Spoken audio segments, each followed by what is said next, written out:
Mortgage One Studios with you. Russ Clark here. Dean's back in town. Dean Weingarten. Yeah, I'm very glad to be back too. It's a wonderful time in Yuma, although I have to say, never getting below 90 for the last 2 days has been a little warm.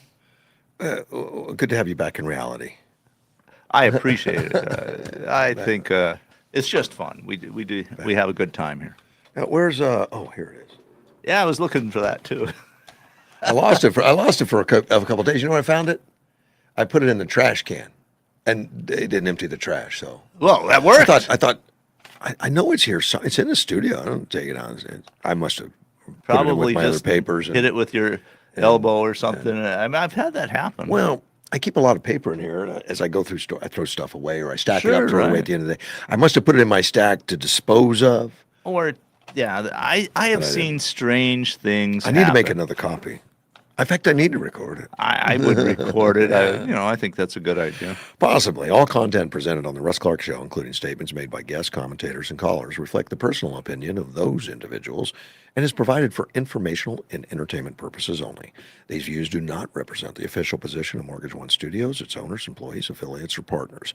Mortgage One Studios does not endorse, verify, or guarantee the accuracy, completeness, or reliability of any statements made by third parties during programming. Well, see, but that's my job every day to read it. I mean, I'd have nothing to do then if it was recorded. There you go. You know, for a job. The rest of it's just fun.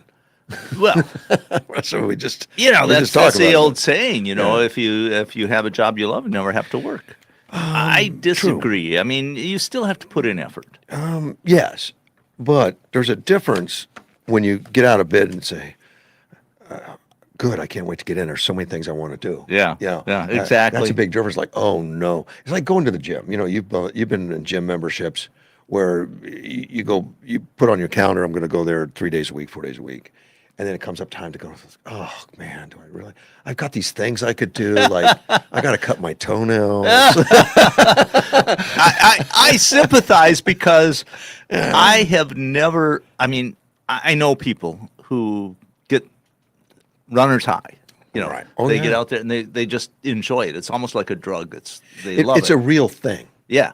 I have almost never experienced that. I have experienced. For me, exercise has always been work. I mean, Oh, really? Oh, absolutely. I mean, I can say that I can get to where it's not horrible, but it's always effort that I probably would not put in if I didn't like the results so much. I relate to you. I relate to that because that's how I've been on and off again all the time. Join a gym, quit a gym, join a gym, quit a gym. Or buy a piece of equipment and then hang clothes on it. Yeah, that kind of stuff. All that happens.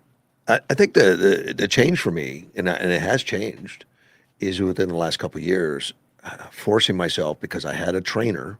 So I had a real appointment. Sure. I had a meeting to make, and that's why they say go to the gym with a friend that you have an appointment. Absolutely. I mean, you get reinforcement that way. But after, I don't know, 6 months, 8 months, then I started craving it. I mean, I would miss it if I didn't go.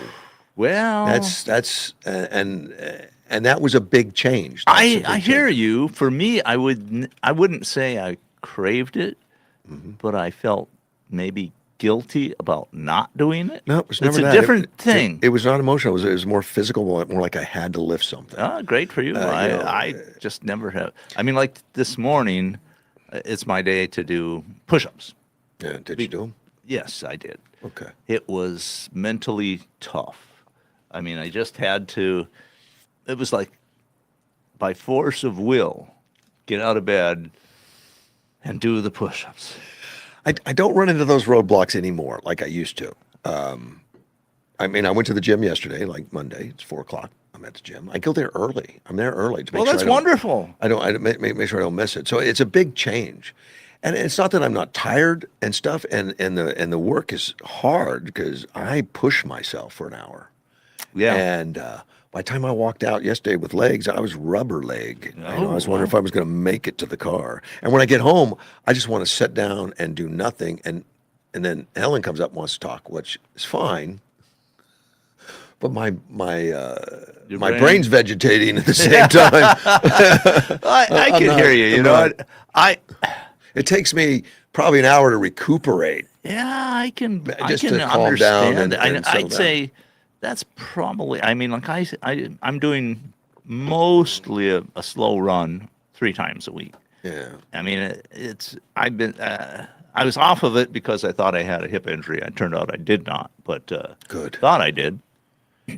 And so I'm building back up to where I was, and it's really nice to see the advancement. But after I spend half an hour in aerobic exercise, yeah, it takes me a little bit to recover. And the other thing is you got to cool down. You can't just take well, you could take a shower right away, but then you get out of the shower sweating.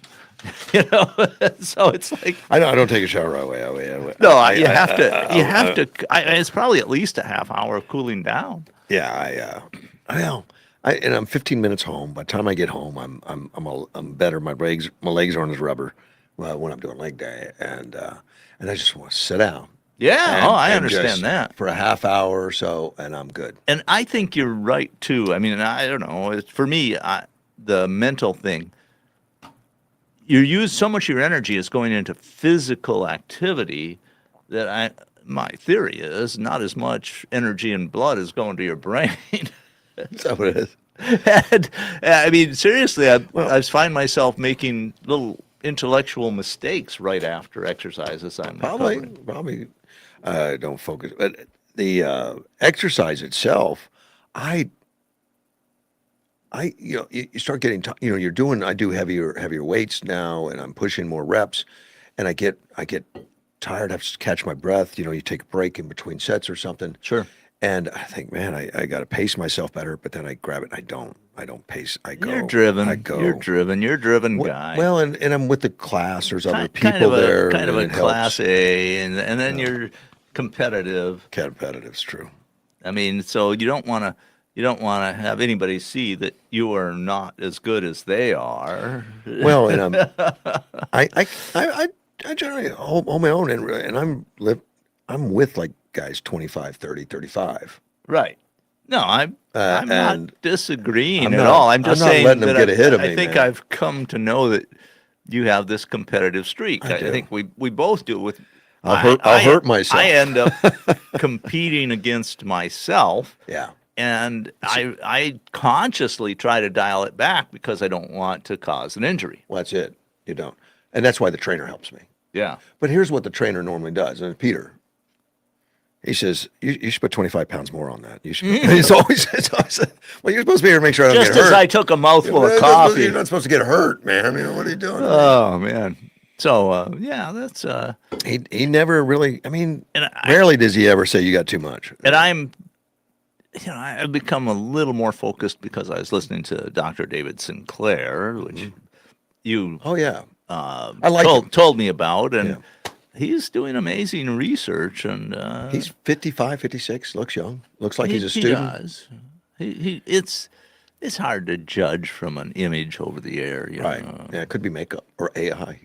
It can be all those things. I mean, and people do look younger than others. But he's done tremendous research over the decades, and That's right. His he's noteworthy for a genome. I think he helped map the genome or something. And well, he started out with aging on yeast, right. and he is a real scientist who's published a number of papers, and they're not fluff from what I can tell.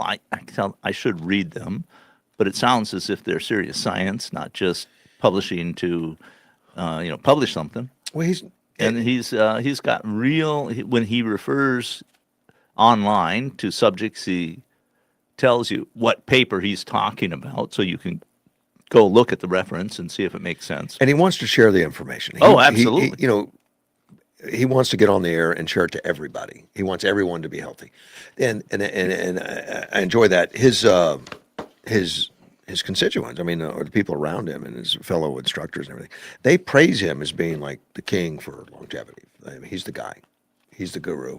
Well, that's what it looks like. Well, But of course, that comes from his. I'm mostly listening to him, so you wouldn't expect him to say, "No, I'm a charlatan." Well, I hear. I I heard from other people I've listened to that point to him as being when I cutting edge. listen to him and the way that he references the papers and such, he is not. He doesn't overemphasize things. No. in my opinion. He says, well, this is this, and then we have that, and there's he this always contrary. he always talks from an He- experimentative type attitude, He, like this is he something talks we're working on. to what I think of as a scientist. Okay. Puts a lot of caveats in And we're there. talking David Sinclair for those who are Right. listening. David Sinclair. And he's- so I've started listening to him a little more. I look back at my several decades on this earth and find out that I was mostly doing the right things. I think I'm 50%. I can do better, but I've been following him and taking nutrients that he recommends for a few years. And I told you the other day I went and got my blood work done, and it's the first time it's ever happened to me that the doc says, "There's just nothing wrong here. You need to frame this blood work." Yeah, well, that's good. I wish I had everyone with lipids like that. And I have changed. I'm starting to change my diet. Yeah. I mean, I usually, for most of my life, I've tried to cut down on fats, and that's something that he does talk about. But it's the other things. How much of like lean, chicken and fish and vegetables that you eat. Well, I started looking. David Sinclair is convinced vegetarian's the way to go. He's not. That's what he's it not is. really a vegetarian. He does eat some meat, but it's mostly. But he eats one meal a day. Right, and I'm getting close to that. Really? Yeah, I was at one time eating 2 within 3 to 4 hours, and that was. I'm at about 2 over 5 hours. I'm not now, and I've got the weight added to me that I can prove it. Yeah, this dieting by episodic fasting. Is it episodic? What do they call it? But a fasting mean, where but you yeah. only limit your eating to a few hours a day. Right, like And- a window. Yeah, Window of, and I had that window at 5 hours. I moved it down to 4. Sinclair said it should be better than 8, smaller than 8. Yeah. And I'm at about 5. And the theory behind it is that it gives the body rest. Digestion takes a lot of energy, and if you have time where you're not, then it can work on maintenance for your body. Yeah, I mean, it makes some sense. It makes some sense. I don't know if it's all. I don't. It's hard to. So many people support measure it. Intermittent fasting. Intermittent, and I found that That's what they call I it. can do it, and it's not. It's surprised me that I could do it without much effort. I can too. Not everyone can. Right, and I know people that have problems where they have to eat at certain intervals, oh yeah. and they can't get away from it. And some of it is we're programmed to 3 meals a day because that's what we had forever. Well, So you expect it, and you start. But that was designed by people that sell food. From what I understand, breakfast was never a big deal until they don't sell food. Do that? I mean, you look at. then it became the most important meal of the day. I think there are a couple of things at play here. One is people used to do a lot more hard physical labor, and you need energy to do that. Yeah. And do we need if you are in an agricultural society, you can eat 3 meals a day because you have food available all the time. right? But 3 meals a day isn't. It isn't absolute. It isn't all over the world all the time, but I think it became a fairly common thing. It did become in our culture. I think within the last, not just in the last 50 years, but the last couple hundred years, people would normally break fast. we often. overeat, Well, we do because we have so much food and it's cheap. and fasting is biblical. Oh yeah, absolutely. And there are several cultures. Muslims have fasting as part of their religious practice too. I never fasted until I'm with Church for the City, and when they said, okay, we're doing the 20-day fast, and I'm like, who is? Well, and that's probably basically an intermittent. You don't eat at certain times. Depends. Set it up to where it's healthiest for you. Right. Yeah, What works basically. and yeah. It doesn't mean no food for 20 days, but Well, I know I altered my intake because I didn't want to give up my exercise. well, I was on in a military experiment when I was in college. I was in Reserve Officer Training Corps, ROTC, and they asked for volunteers, so I volunteered, and it was you did not eat any calories for 44 hours. Okay. And I was at the end of that 44 hours, Were you hungry? I was absolutely famished, and I was in my mental state was, look at me wrong, and I'll kill for food. I mean, it was amazing how important it became to me to get some calories. But that was absolutely no calories, just water for 44 hours, plus a fair amount of heavy exercise. We would, I think part of the testing was we'd run for 15 minutes, as far as we could in 15 minutes, 3 times a day, every 8 hours. Oh, and the performance didn't drop all that much. And that was supposed to simulate like heavy, combat, like you're in combat, yeah. right? And we would also shoot. We went to the range and would shoot, and they could measure our scores. And we had an intellectual test too. It was a fascinating test, but I tell you, at the end of it, I was very hungry. I bet a lot of people had a real hard time, and some people probably didn't bother that much. We're all built a little different. We were young, healthy males. Yeah. And that's what they wanted to know: is how important is it to get food to people? It's important. In Especially a combat situation. Combat situations. That's why those MREs have like 3,000 calories. Oh, they have huge amounts of calories. And in my experience, we feed our troops better than almost anyone else in the world. The possible exception is I have heard very great compliments on French military food. Really? Yeah. Yeah. People said, wow, those French guys. I mean, it's like eating in a 4-star cafe or something. I understand the Navy's the one that really puts out a really They good dish have a reputation for having great mess halls. on those The Air Force does pretty well too. Frankly, I found Army food to be excellent. From what I heard, I think rate the Navy and Air Force maybe just a little bit better than Army, but not that much. And I got, as part of my military training a long time ago, it's like 50 years ago, they emphasized having mess hall officer, the officer in charge of making sure that the food was cooked properly and delivered properly, and there was enough of that. And that was a significant block of instruction, and there was a lot of regulations that went with it. And it's traditional, at least in the Army, that when food was served, the officers ate last. And that was to make sure that there was plenty of food. And that was different at the Air Force Academy. I'll tell you my experience there. Visiting. I've never. Yeah, but you were visiting. Let me, which I didn't. And they were all officers. Yeah. Let's take a phone call. Ted, good morning.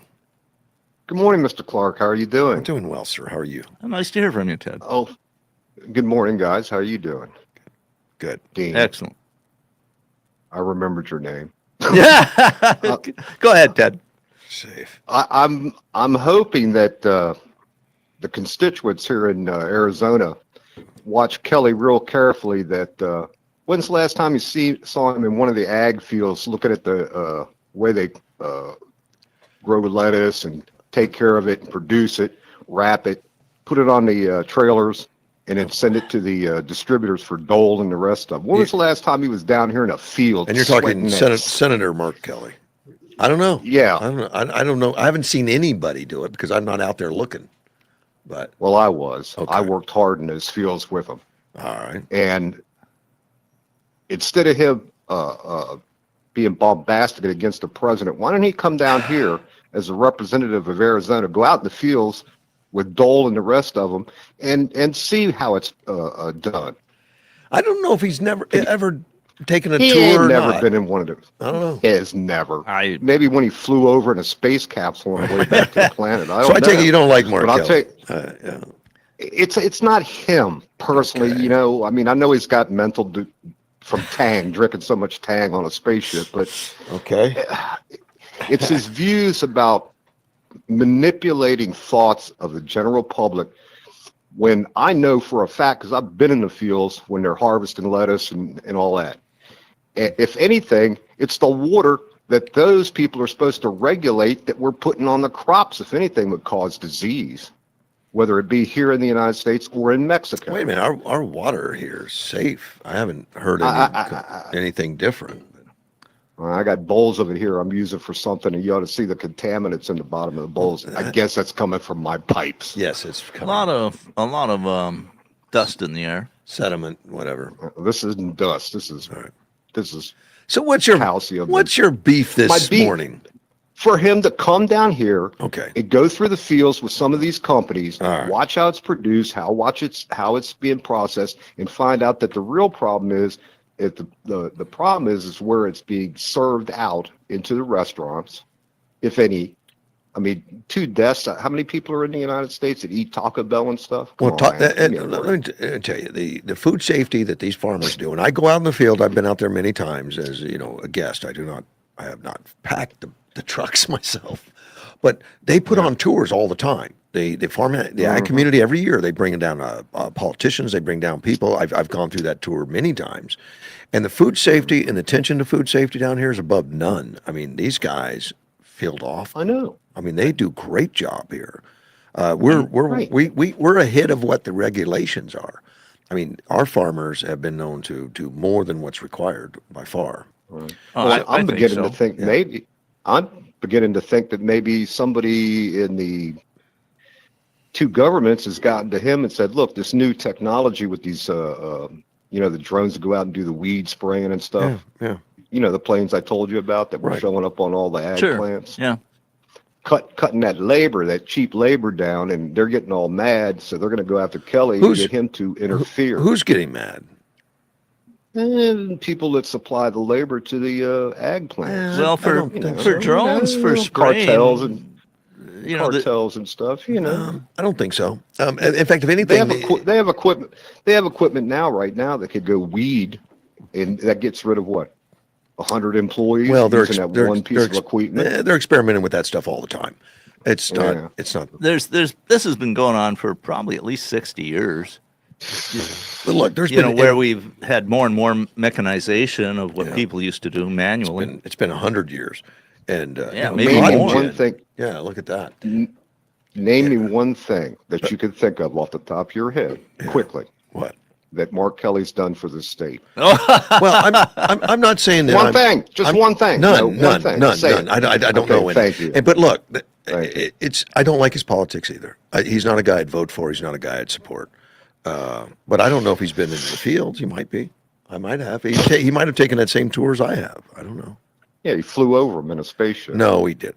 Well, I'm sure he did. He got into orbit, so almost certainly he But I went mean, he's over. had more contact than that, I would think. I mean, I don't know. I'm not an apologist for I Mark would Kelly. think he might, but I don't know, and I don't like his politics either. I think he was a very bad choice for Arizona, and we can do better. I don't want to beat I mean, him if there's up a on problem, that. why is if there's a problem, why aren't they down here trying to figure it out instead of What problem? bombastically What standing problem do around you? there going, What problem do you "Ow, speak of? What oh, oh." problem do you speak of? Are you talking about the lettuce and Taco Bell? Contaminated lettuce. Where do you think I mean, that we're came the from? winter capital. Where did We are that the come from? winter- Where did that come Where do from? I think it came from? Yes, I think it's just natural, and they're just using it. came out of I Texas. think it's just natural, and it got into the somehow. No, who knows well, where it is. Once it leaves those plants, there's no control of where it could have Well, come from. every box of lettuce is labeled so they know exactly where it came from. Every box of lettuce, Uh-huh. they label that up. Have you been in a grocery store lately? Yes, every day. When you go in there, what's exposed constantly to the general public?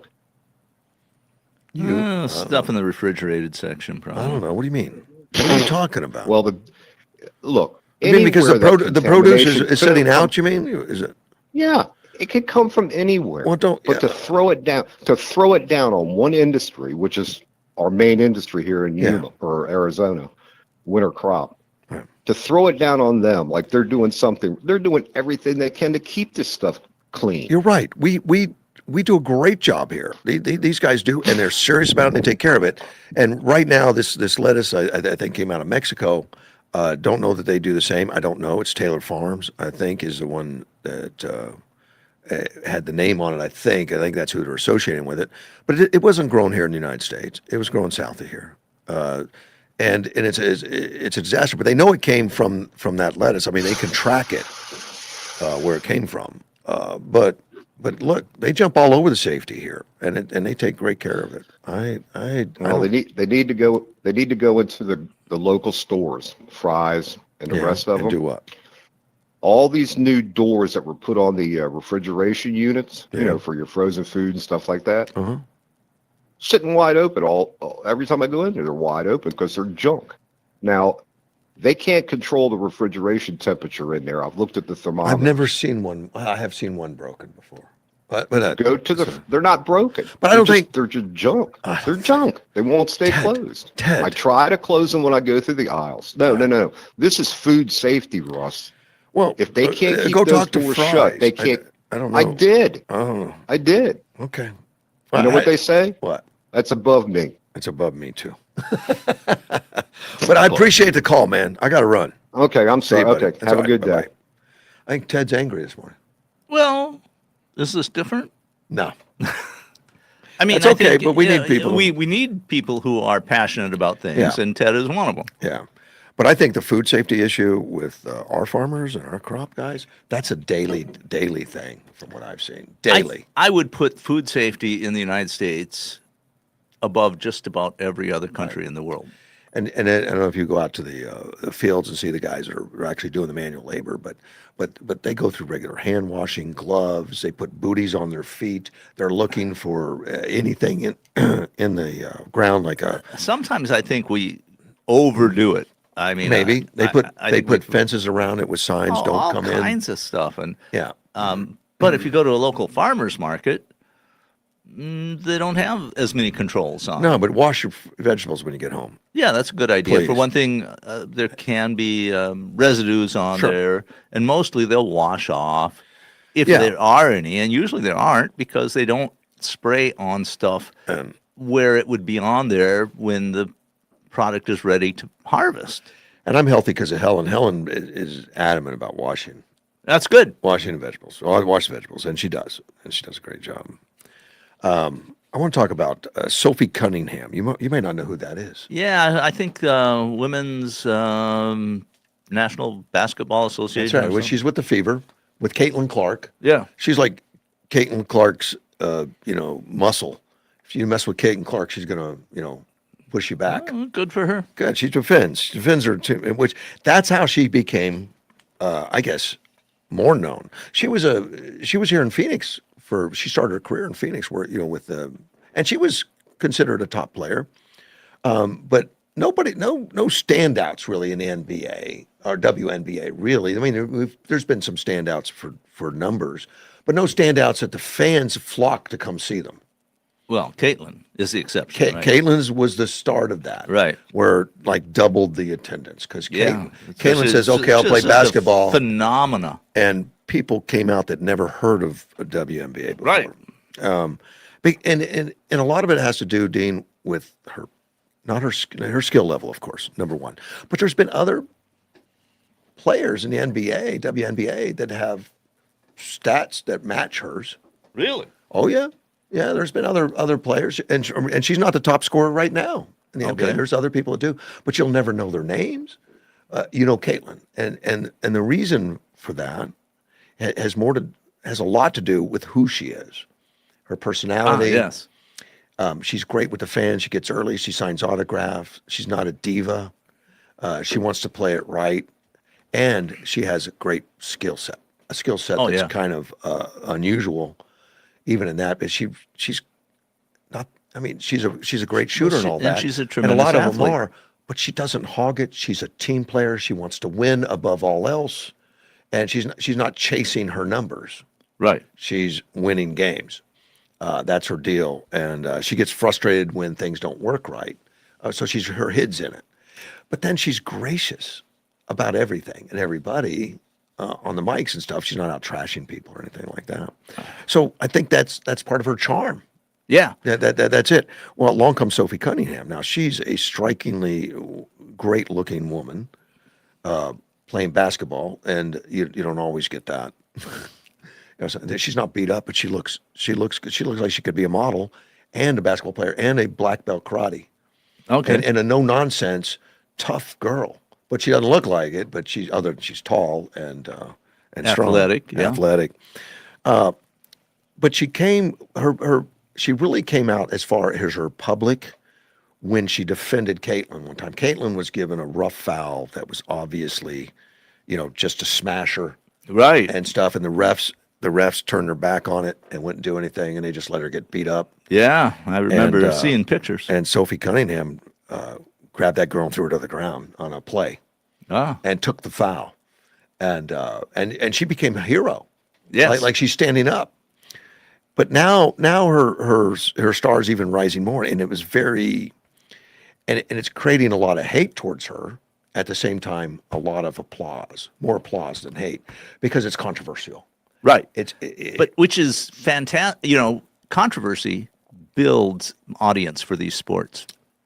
it does, and I like the controversy that's on the positive note, like a Sophie Cunningham. Sure. Not the controversy because I'm the toughest person, and I I agree, smash- but I think it's hard to say that this action by Sophie Cunningham is hurting the W. In fact, it is building audience. Oh, it's I building. think. Well, it's hurting the feelings of some of the players. Yeah, well, people who The players are mad at her, and there's some people rejecting her for it. And Yeah. what she's done is she stood up for no men in women's sports. right. But it was real simple, and she's not political. She doesn't want to get involved in it. It's just a matter of fact. Yep, don't think they belong. And that's it. She doesn't want to scream about what people think differently or anything like that. So she's not taking a microphone and going to it. She just says, that's the way it is. I'm not changing. And even though there's so much pressure and people yelling at her, teammates and others that believe in it more like other teams than her teammates. But anyway, there's a great article written about it, about how she's become a conservative icon. But yet she's not political. And she became one by rejecting the apology ritual. Like, she stood for women only in women's sports. And when she was challenged, she didn't say, I'm not apologizing for that. That's the way I believe. And that's rare. Well, how can that be rare, Dean? But it is. Let me talk to Mad Mike. Good morning, sir.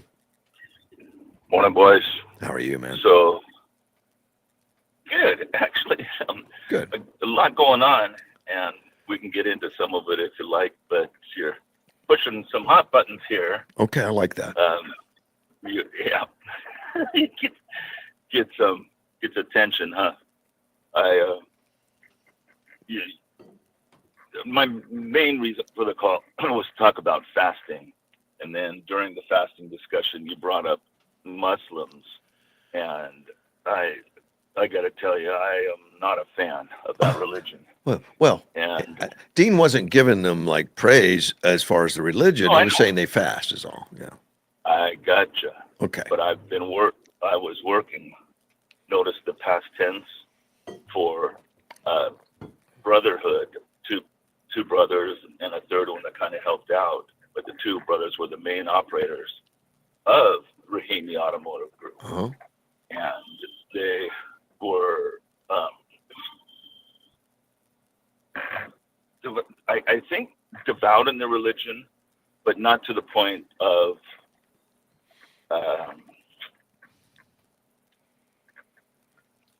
open hostility or discrimination, or their wives, wore American clothes. They weren't in covered heads or, Okay. full-on sheets. But one of the brothers, the older one, was just very polite, very businesslike, very professional, but very serious. And when I first started out there, it was like, oh, man, this guy's coming in again. And then his brother was more gregarious and joking, and then look forward to him coming in because he would be joking around and stuff. But he is the one that is more he would make comments about Jews. They're from Oof. Afghanistan, by the way. Okay. I thought Rahim was a Persian name, but it turns out they immigrated from Afghanistan a while ago. Must have been years ago, because one brother grew up in Canada with his grandparents, and the other one grew up in Phoenix with his parents. And the older one, the one that I said was kind of serious, made a comment only one time about something. Oh, that's Jewish. And I thought, oh, that's kind of dumb. No need. But the other one is just absolutely flaming anti-Jew. Oh, wow. I don't know. Anti-Christian. Sending me memes and jokes and stuff about, or comments. He does Google research. He hates white people. And he's almost as white as I am. I mean, with a tan, you can hardly tell the difference between the two of us. Okay. But and I just came to a head last week, and I just exited there. So now I got time to come in and sit down with you. Oh, no. Our gain. Well, I'm sorry to hear that. Now, are you going to go look for another job selling cars? I don't know. Right now, I'm just back doing my gig work. I have 5 different apps that I can run. Yesterday, one of the gigs, which was a high-paying one, it was like $50. Yeah. And I added along with it another one that was like 30. So just 2 drop-offs from Home Depot. Oh, no. One of them was from Sam's Club. From Sam's Club, it was 8 almost 50-pound bags of salt. And It's getting a workout. And then I collected another order while I was here in the city. So I am now. I just dropped off some DoorDash, and now I'm doing the. You're back doing more full-time DoorDash. Well, you'll get bored with that and go on to something else. Yeah. But the second item I picked up, I had to move the salt bags to the front seat, because the second one was a toolbox on wheels. And it barely fit in the back. So I had almost 600 pounds. You need a truck. In my little Highlander. All right, what else you got, man?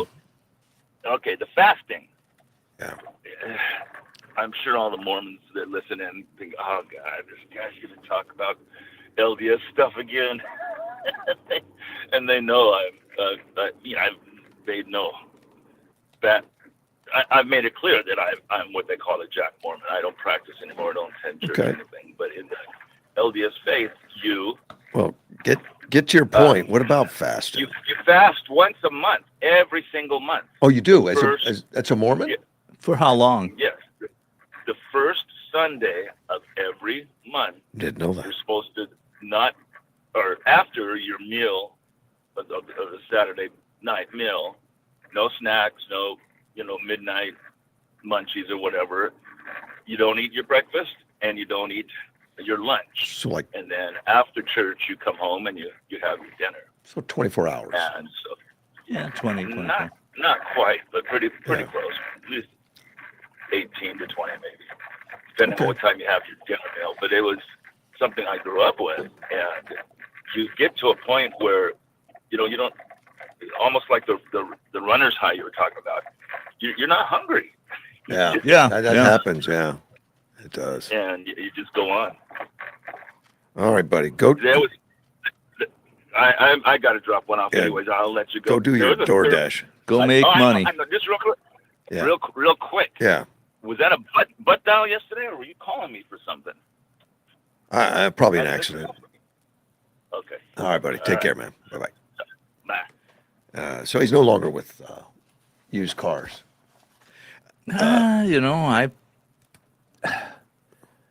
People make choices all the time. He enjoyed it, and I don't think we got the whole story. But okay. I probably don't want it. I just don't know what's going on there. Let me call George. Mike is a very, very capable guy, I'm sure. He is. He'll do fine. He's busy. He's always working. Yeah. Well, just for fun. Hey, it's George. Hey, George, Russ Clark. You looking to get a hold of me? Yeah. What's up? Yeah, you got an eBay. An email from Dickhead Lawyers. Can you do me a favor? Send me the bills, and then I'll call him today. Okay? I'll do it. Thank you, man. And you want to come up with a token payment of $1,000 or something? All right, we'll figure that out. I'm on the air right now, man, but we'll figure it out. Okay, I'm not on the air with you. Yeah, you Yeah, are. you are. Yeah, you are. No, you're on. Yes. We'll figure it out, buddy. Take care, man. That was George. He's a lawyer.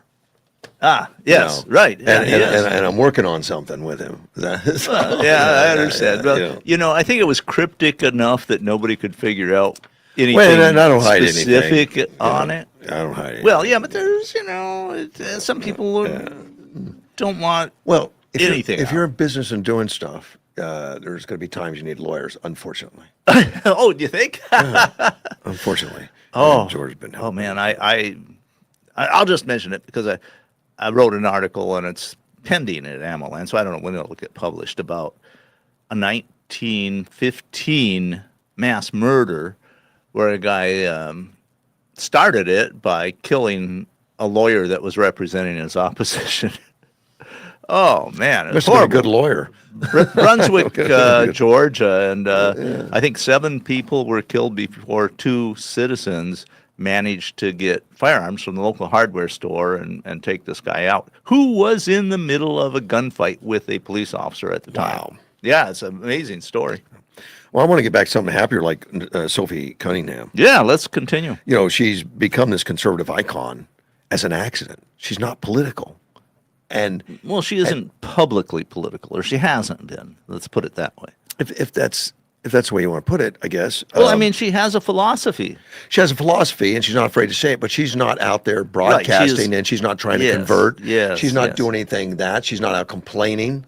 She's Right. just matter of fact, simple. That's who I am.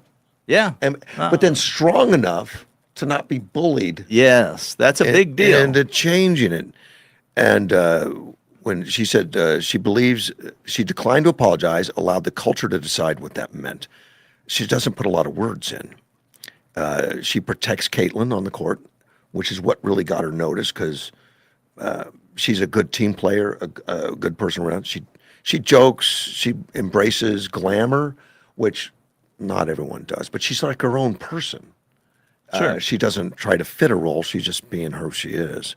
And apparently well received by everyone around her until now, where you've got a lot of people in the league that are pro-trans or pro-lesbian or stuff, which Cunningham never says anything bad or rejecting anybody. Right. Just they shouldn't play in this team. They shouldn't play in ball. If you're a If male, if you you're a shouldn't- you shouldn't biological play, male, yeah, male, right. biological male shouldn't, and that's it. And she was asked about that, and the way it came up, she was in some podcast or something, and somebody asked her about men. She says, "No, I don't agree with that." And I mean, that was basically it. I'm going to protect women. So then the press hound her after that. And they were going to give us some comments, What did you mean? Or can you explain your ideological, stance and all that? She says, I think I said what I said. And she just left it. I love it. I love it. I was like, wow, that's brilliant. Why don't more people do that? Yeah. And it was polite. It wasn't, Well, it was a little better than no comment. yeah, no comment. Riley Gaines, of course, she's a NCAA swimmer who is political. Right. I mean, she's come out very hard to advocate because she felt cheated Well, in the for sport. good reason. Because there was a guy in the sport that couldn't make it on the men's team, so he made it in the women's team, well, unfortunately. Gaines says, if you're Sophie Cunningham playing in the WNBA, which is the most woke league of all time in the history of ever, it is. I'd say that's an accurate by statement. policy and by membership. Sure. It is. It takes immense courage to say exactly what she did. Clay Travis, Buck Sexton urged listeners, and are on the air, to buy Cunningham's jersey. Megyn Kelly called her damn fearless and emphasized that Cunningham had a lot to lose, and she did. You have a lot to lose because you didn't go along with the tribe. Yep.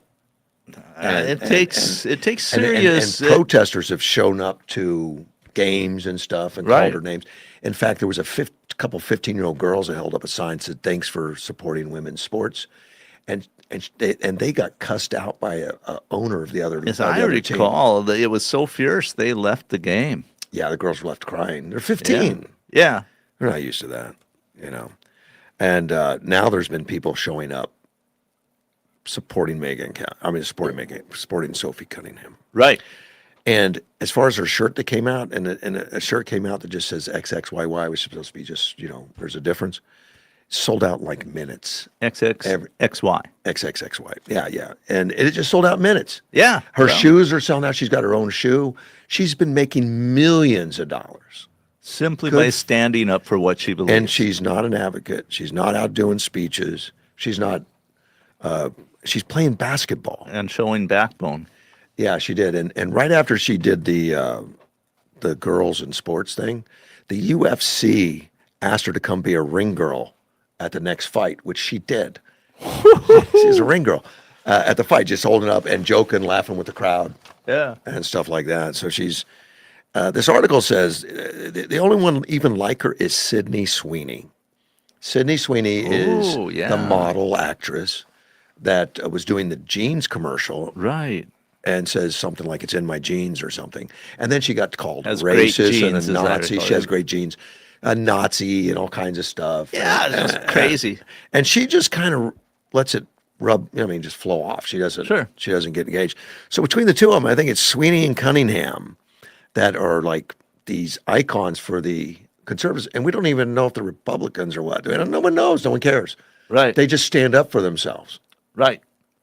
And it's the Democrat Party that claims that we're tolerant of everybody. They go ballistic if you don't agree with their theology. Exactly. They're the most intolerant people who claim to be tolerant you've ever seen. They are the meanest, nastiest, negative crowd you ever want to run into. Well, at least there are plenty of them that give that impression. Yes. Now, it may not be all Democrats I or agree. even a majority, but there is a strong number I agree. who refuse to allow the legitimacy of any opposition to their points. particularly in the leadership of the party, and they advocate censorship. They advocate cancel culture.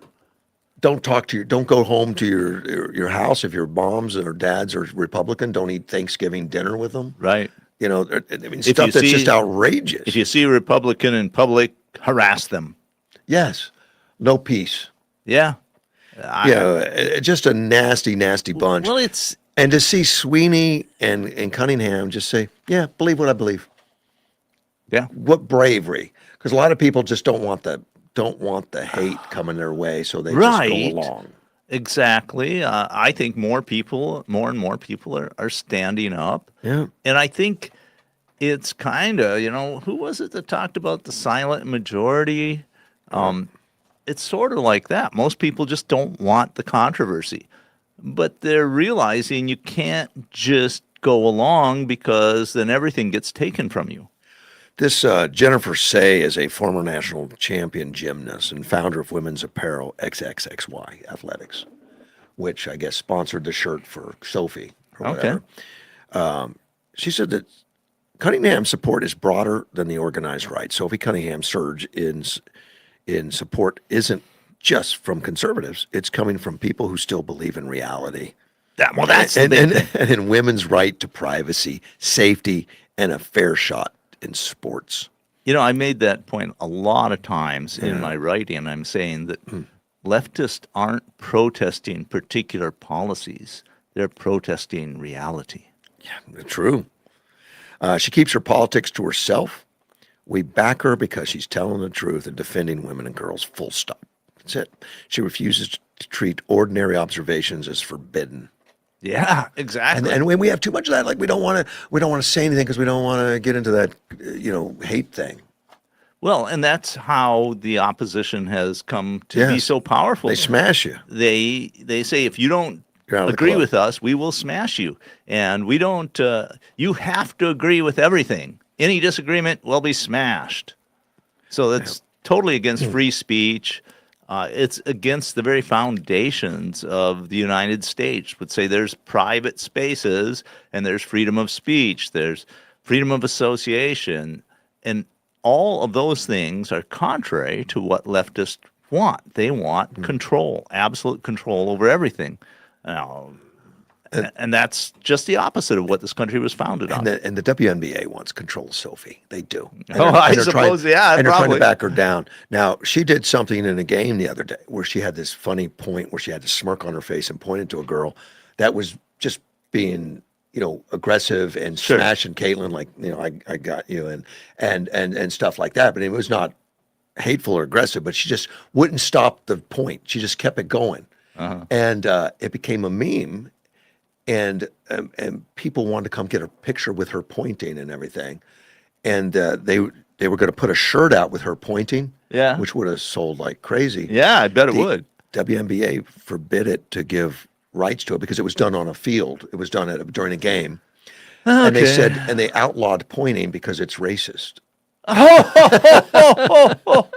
Oh, wow. Now, how many players have you seen in any game that doesn't point? It's see a normal. lot- you It's see a kind lot of of normal. pointing. A lot of pointing in Doesn't a lot matter. of games. NFL, basketball, Right, whatever. baseball, Whatever. yeah. I got you. I see you. I'm going to come. Right. Whatever. They outlawed it. It's racist. That's the best they could come up with to stop Sophie. It's the all-purpose smear. She's made too many millions of dollars. We don't want her to make another million on a T-shirt. That poor girl. Well, yeah. I admire what she's doing, but I it's hard for me to say she's a victim. She is a fighter, though. Exactly. She is not a victim. That's exactly why she's popular. She's going to be on top no matter what. And she's going to fight. She can fight for her teammates. She's going to fight for Caitlin. And Caitlin has fought for her and got her, helped her get, I guess, some sneaker deal with Adidas. And she made $25 million in sales right away, and it just makes sense. These girls are at the top. And I told you there's basketball players that have better stats than Caitlin. Sure. There are. And they've got shoes.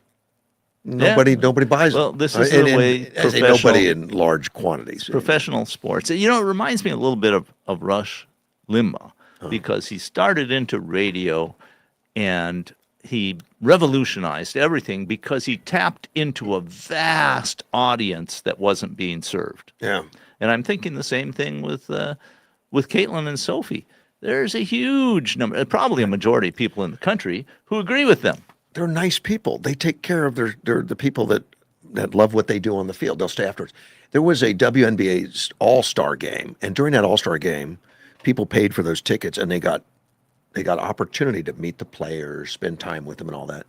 Apparently, there are tons of complaints. Players don't show up on time. They don't come to the set timing. Yeah, their appointments, they do whatever. 10 minutes and then leave. They snub people. They don't talk to them, except for Sophie and Caitlin. for standouts. There's probably others.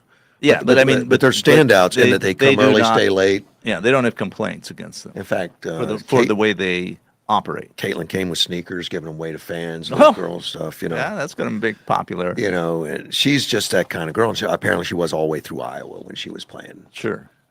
sports. So it's fun to see this kind of stuff, and fun to see these people excelling because of it, even though they have to put up with nonsense of protesters with signs that hate Cunningham, hate Caitlin. See, I remember It's- when professional sports was all like this.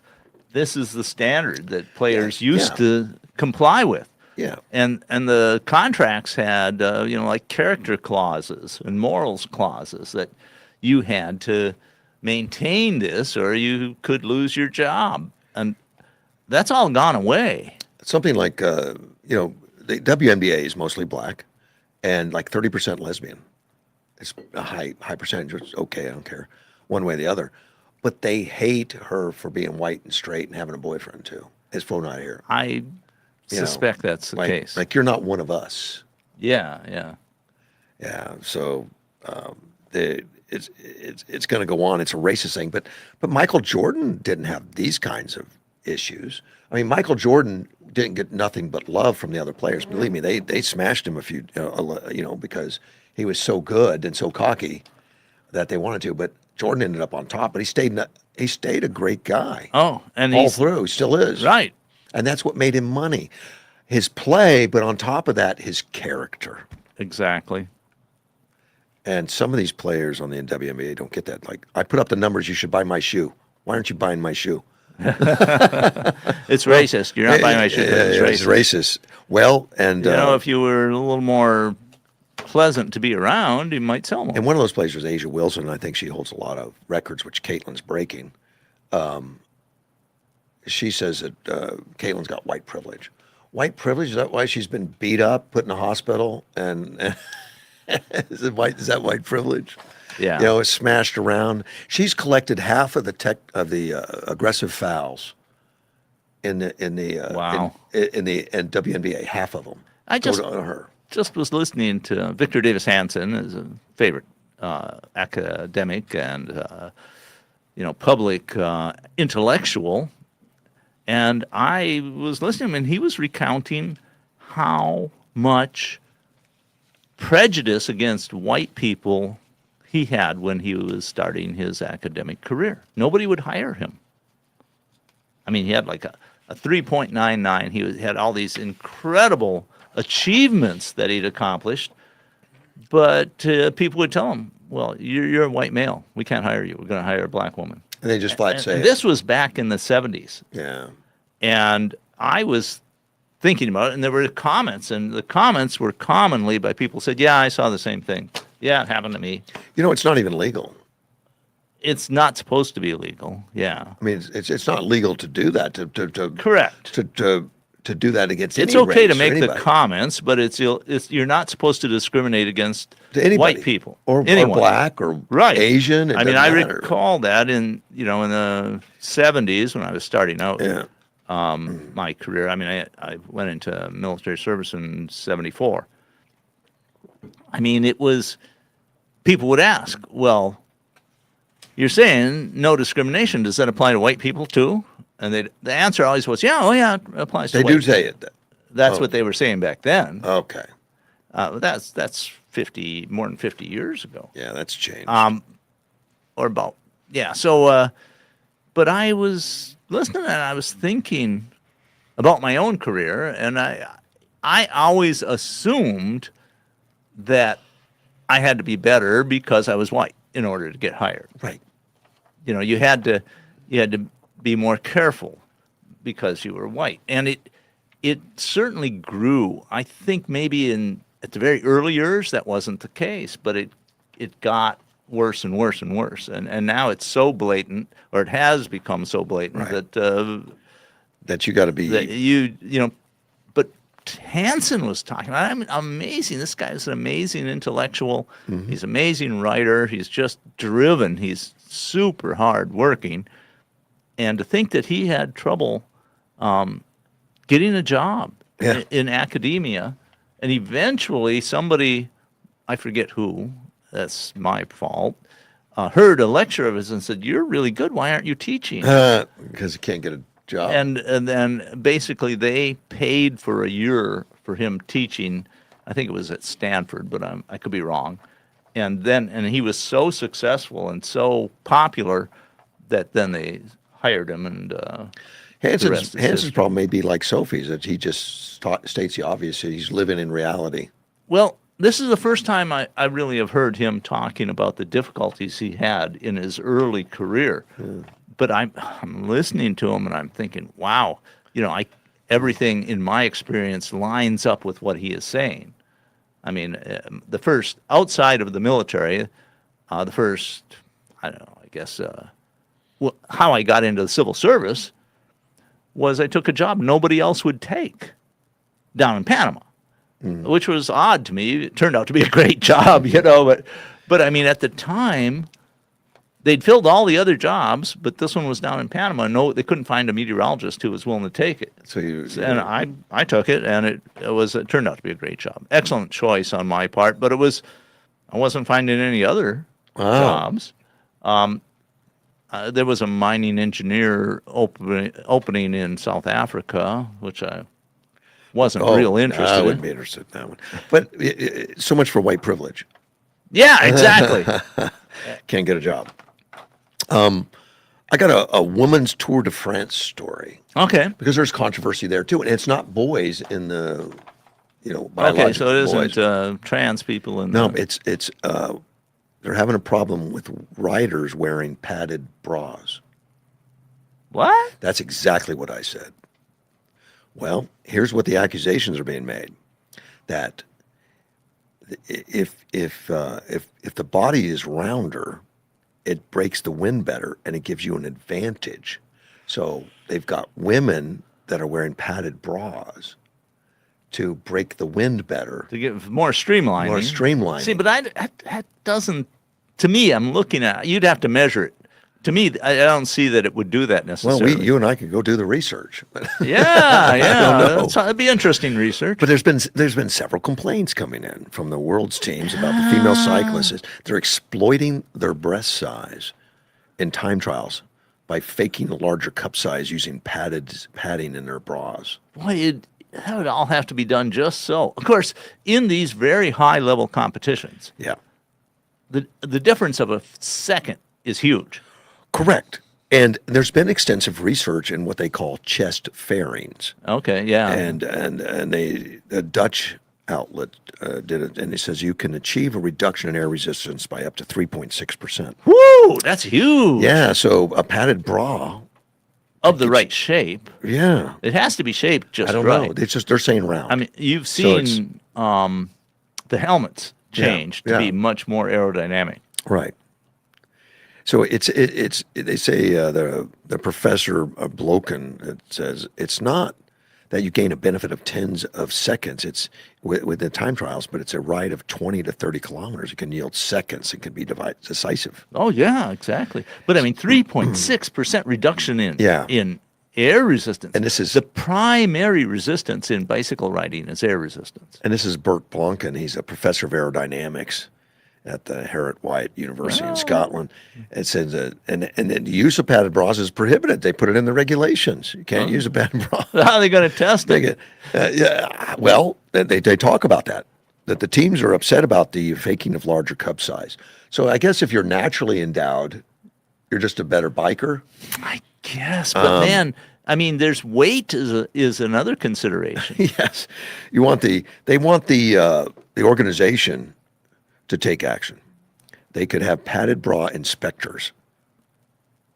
Okay. And they'd have to have a female juror check the riders in a closed tent immediately after the time trial to ensure they are not hiding anything in their bras or under their aero clothing. I find this 3.6 number to be incredible. That's pretty big. I just find that to be incredible. That would bring a lot more than a few seconds The guy in 20 miles.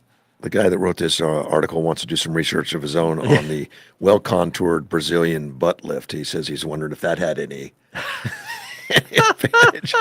I don't know. Yeah, but I don't mean, you know, it doesn't take much to make a 1 second difference in Well, 20 miles of riding. And would one of these bikers go through a breast augmentation that's not a padded bra? So I want a breast augmentation that's got to be shaped like this. Yes, exactly. I want to be aerodynamic breast augmentation. And then you have this thing, you know, you could have a pneumatic thing that, you know, that you could surreptitiously Oh my gosh! press a I never even valve thought about that. and all the air is gone by the time you get inspected.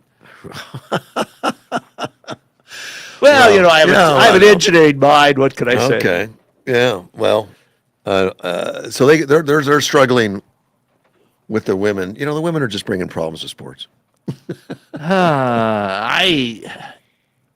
It's a problem. I mean, like I did a fair amount of competitive shooting in international practical pistol competitions a long time ago, 50 years ago. And when it started out, it was basically a martial art. How can we get better at this? But as prizes increased and fame increased, it became the gamesman took over. You know, if I can move a little bit to this side and gain a fraction of a second, even if Really? it's tactically wrong, I can win. And so this is what happens in a lot of sports as they become more successful, it becomes more of how can I gain a slight advantage? And that slight advantage then becomes numerically more money and more fame. And so it all becomes pushing for this very slight difference that means the difference between winning and not.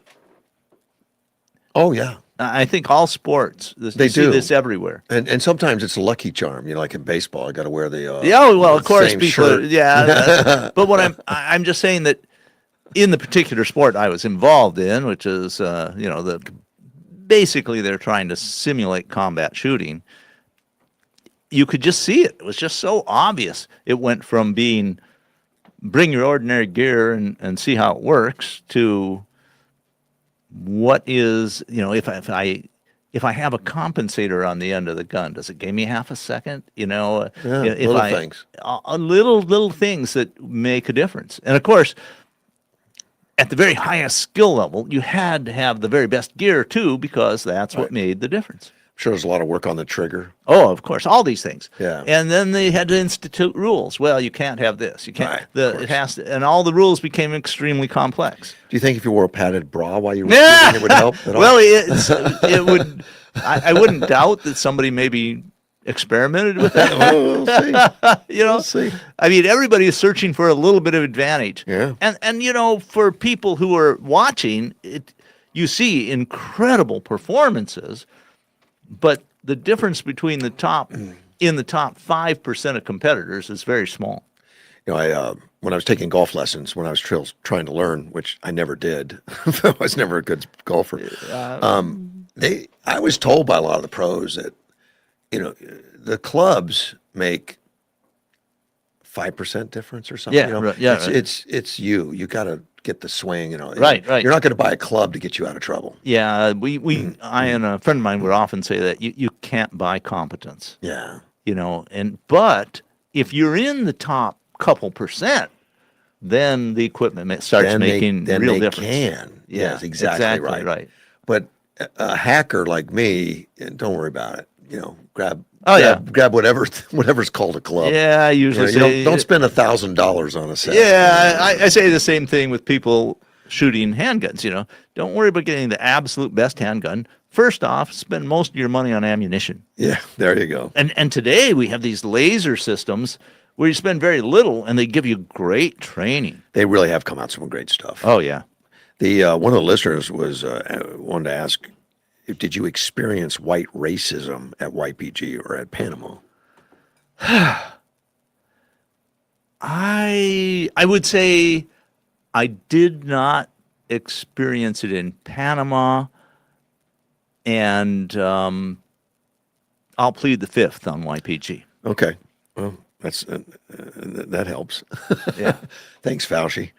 Well, I just, of course, Well, look, almost but everybody, I believe almost everybody I worked with out there that I knew very well has retired. So Yeah, but- probably I could be more explicit, but I'm not going to. But the wherever you have people, there's going to be some things like that.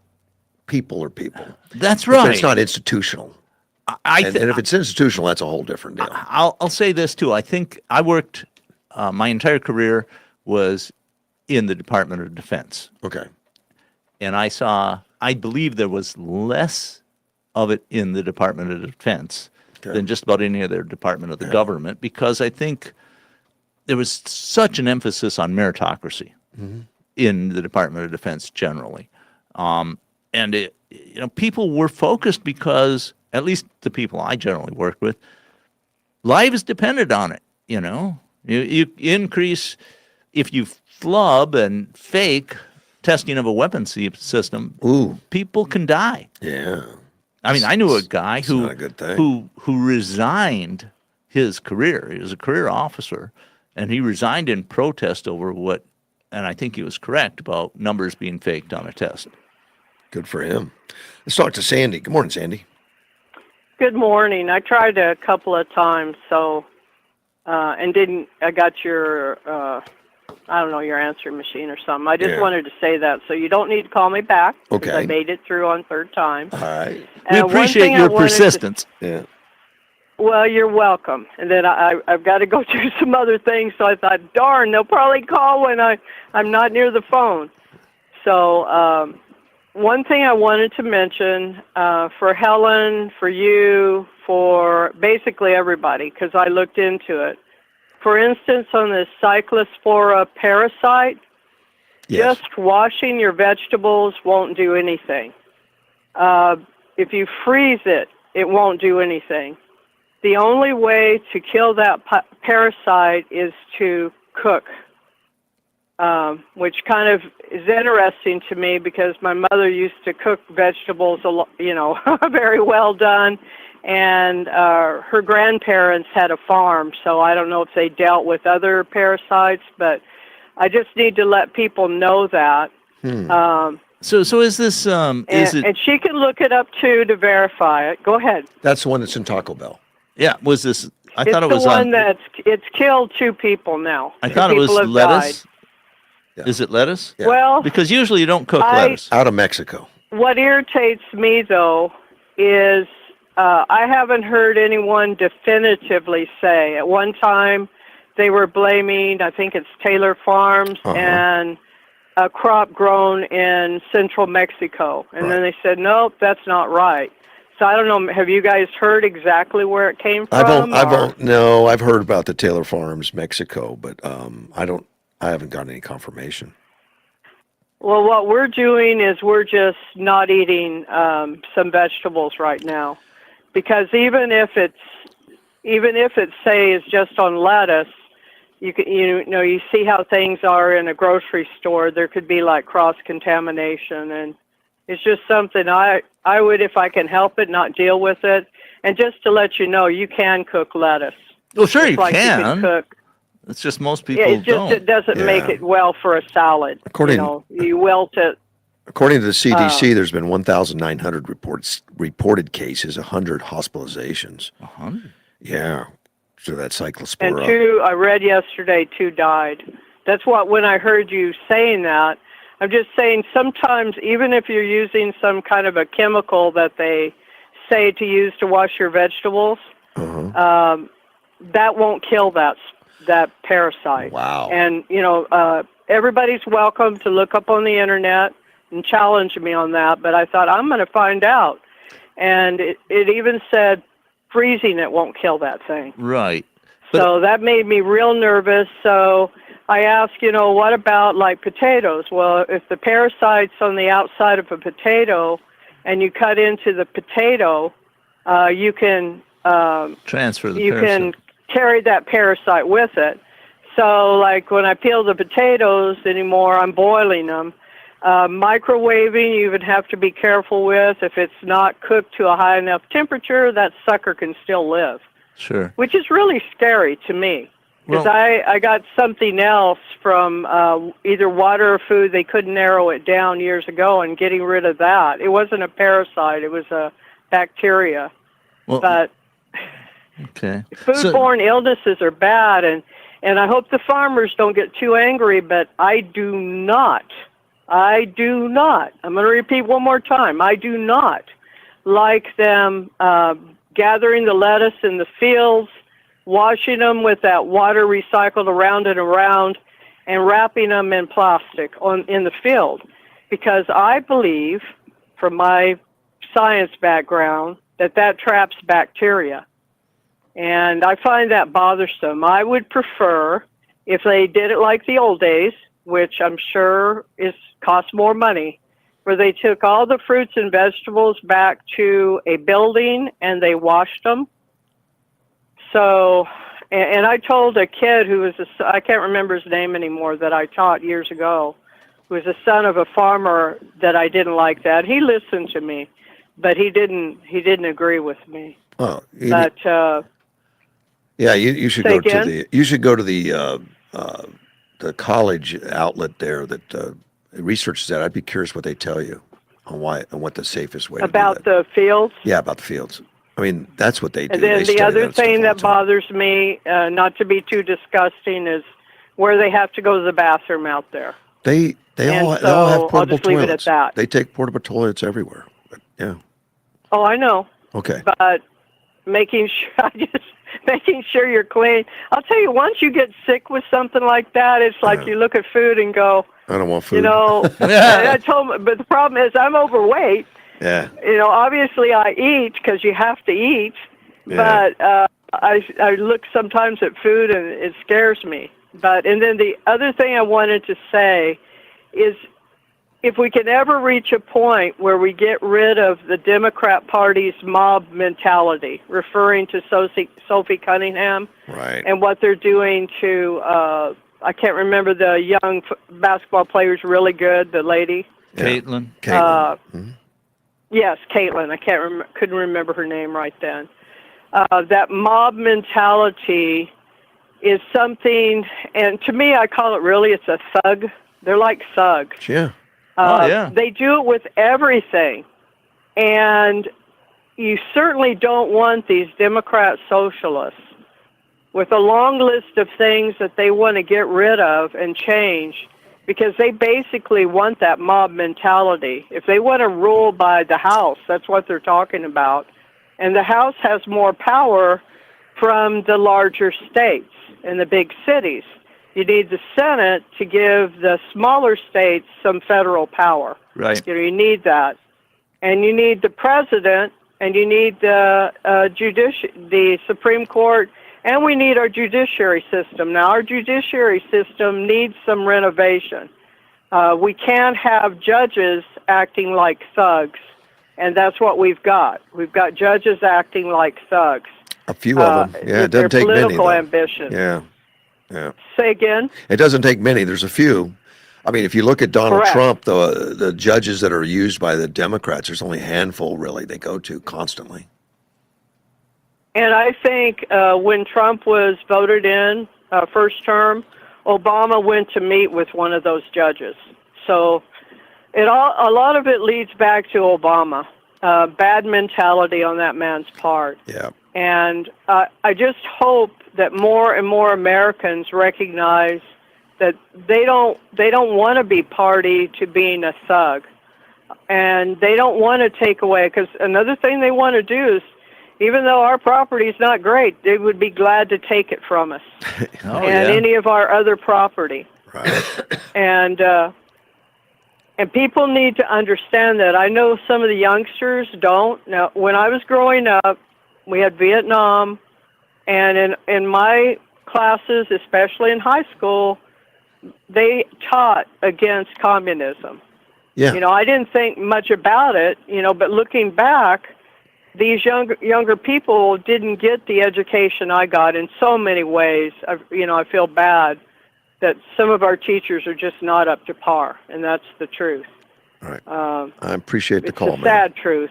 Thank you. Say again? I appreciate the call. Thanks. No problem. I hope I wasn't too No. Well, no, mean-spirited or whatever. Heck no, you're good. Thank you. Anyway, cook them vegetables if you can. If it's, and lettuce actually tastes pretty good cooked. I've put it in soups. I know people go like, you're kidding. Well, the Greeks did it too, by the way. I read about that. Well, then it's got to be good. If the Greeks could do it, I can do it. Thank you, man. Take care. Bye-bye. Have a good day. Bye. Well, I test her. I punched it into, artificial intelligence, and they agree with her. What are they say? Don't wash vegetables? No, it does say rinse under running water, hold vegetables under clean running water, and rub the surface gently with your hands. Do not reuse standing water. Right. Now that makes sense to me. And But there's a physical thing there, is that if you have contaminants on the surface, even if they are like parasites, they could be dislodged by that water. And that's your best point. The best thing to do. They say cut away damage, remove bruises, obviously. And they say skip soap and chemicals, avoid soap, detergents, bleach, vinegar, baking soda, commercial product washes, as they do not kill cyclospora and can leave harmful residue. Now, of course, just washing may not get all of the no, but it gets some. Well, and if it's not an overwhelming amount, your own system will take care of it. It's better. a statistical thing. If you can get the number of organisms that you take in down to a very small number, your defensive systems, body defensives will take care of it. But of course, if you have a weakened immune system, or if you're sick or don't whatever, eat anything, cook it all. Yeah. Well, okay. When you said don't eat anything, well, that Nothing can work wrong. Can't to a wrong. bit. Let's talk to Gilbert. What are you doing, man? Hey, Russ, I'm taking a break from working. All right. Yeah, I had a very long night last night. We had a lot of wind. And we Yeah, had it was pretty windy. Was it? And this we morning, had it seemed like there was a lot of dust in the air. dust and humidity and all that. Anyway, what I want to talk to you about, and Dean, I want you to chime in this. Now, this is my own opinion, and I'm talking about the shooter the other day at Twin Falls? Twin Falls. Now, listen to the interview of that young man that helped stabilize the event by shooting at him. He said this young man was aiming his weapon very carefree. He was really nonchalant, and he was pointing his weapon and shooting. And then they started firing at him, and then he got all kinds of nervous. He wanted to run. He ran. Yeah. Well, I'm thinking to myself, all these video games and these kids shooting people, and they never get shot back. And so I'm thinking, well, maybe this guy was being a video king, shooting at people. Then they return fire. He goes, "Oh crap! They're shooting at me." Well, okay. Yeah. I haven't played a lot of the video games, first-person shooter video games, but from what I recall of them, people shoot back at people all the time, and you can get killed in the video games pretty easily. But I will tell you that in my study of these mass killings, when the mass murderer encounters resistance, they almost always stop. And they're very common for them to kill themselves because in their head, they don't encounter any resistance, or they've made the decision that once I encounter resistance, I'll just kill myself because I don't want to continue on. A lot of these are suicidal individuals who decided that they want to die, but they want to get fame as much as possible. So they do this for the fame, and when they start getting opposition, they stop and they kill themselves. Not all, but that's the way to bet. Yeah, listen to this young man that Still there. him and that off-duty highway patrol. You know, thank God these guys were calm, collective, and they knew what they were doing. This young man, Gilbert? he did a lot of shooting. Yes, sir. I'm not hearing anything. I'm hearing I you. can hear you. So I'm hearing Gilbert just fine. I don't know why you're not, but it's coming through my headset just fine. Okay. So Gilbert, Yeah. this and it was a little unusual, and of course we have something in the neighborhood of 5 or 6 million suppressors legally out there now, and this young, not that young, I think he's in his 30s. Gosh, do you remember his name right off? I'm trying to think No, of I it. don't remember his I've written it, and now I can't bring it back up. But he practiced using a 5.7 FN, which is a very high quality firearm, pistol with a suppressor on it.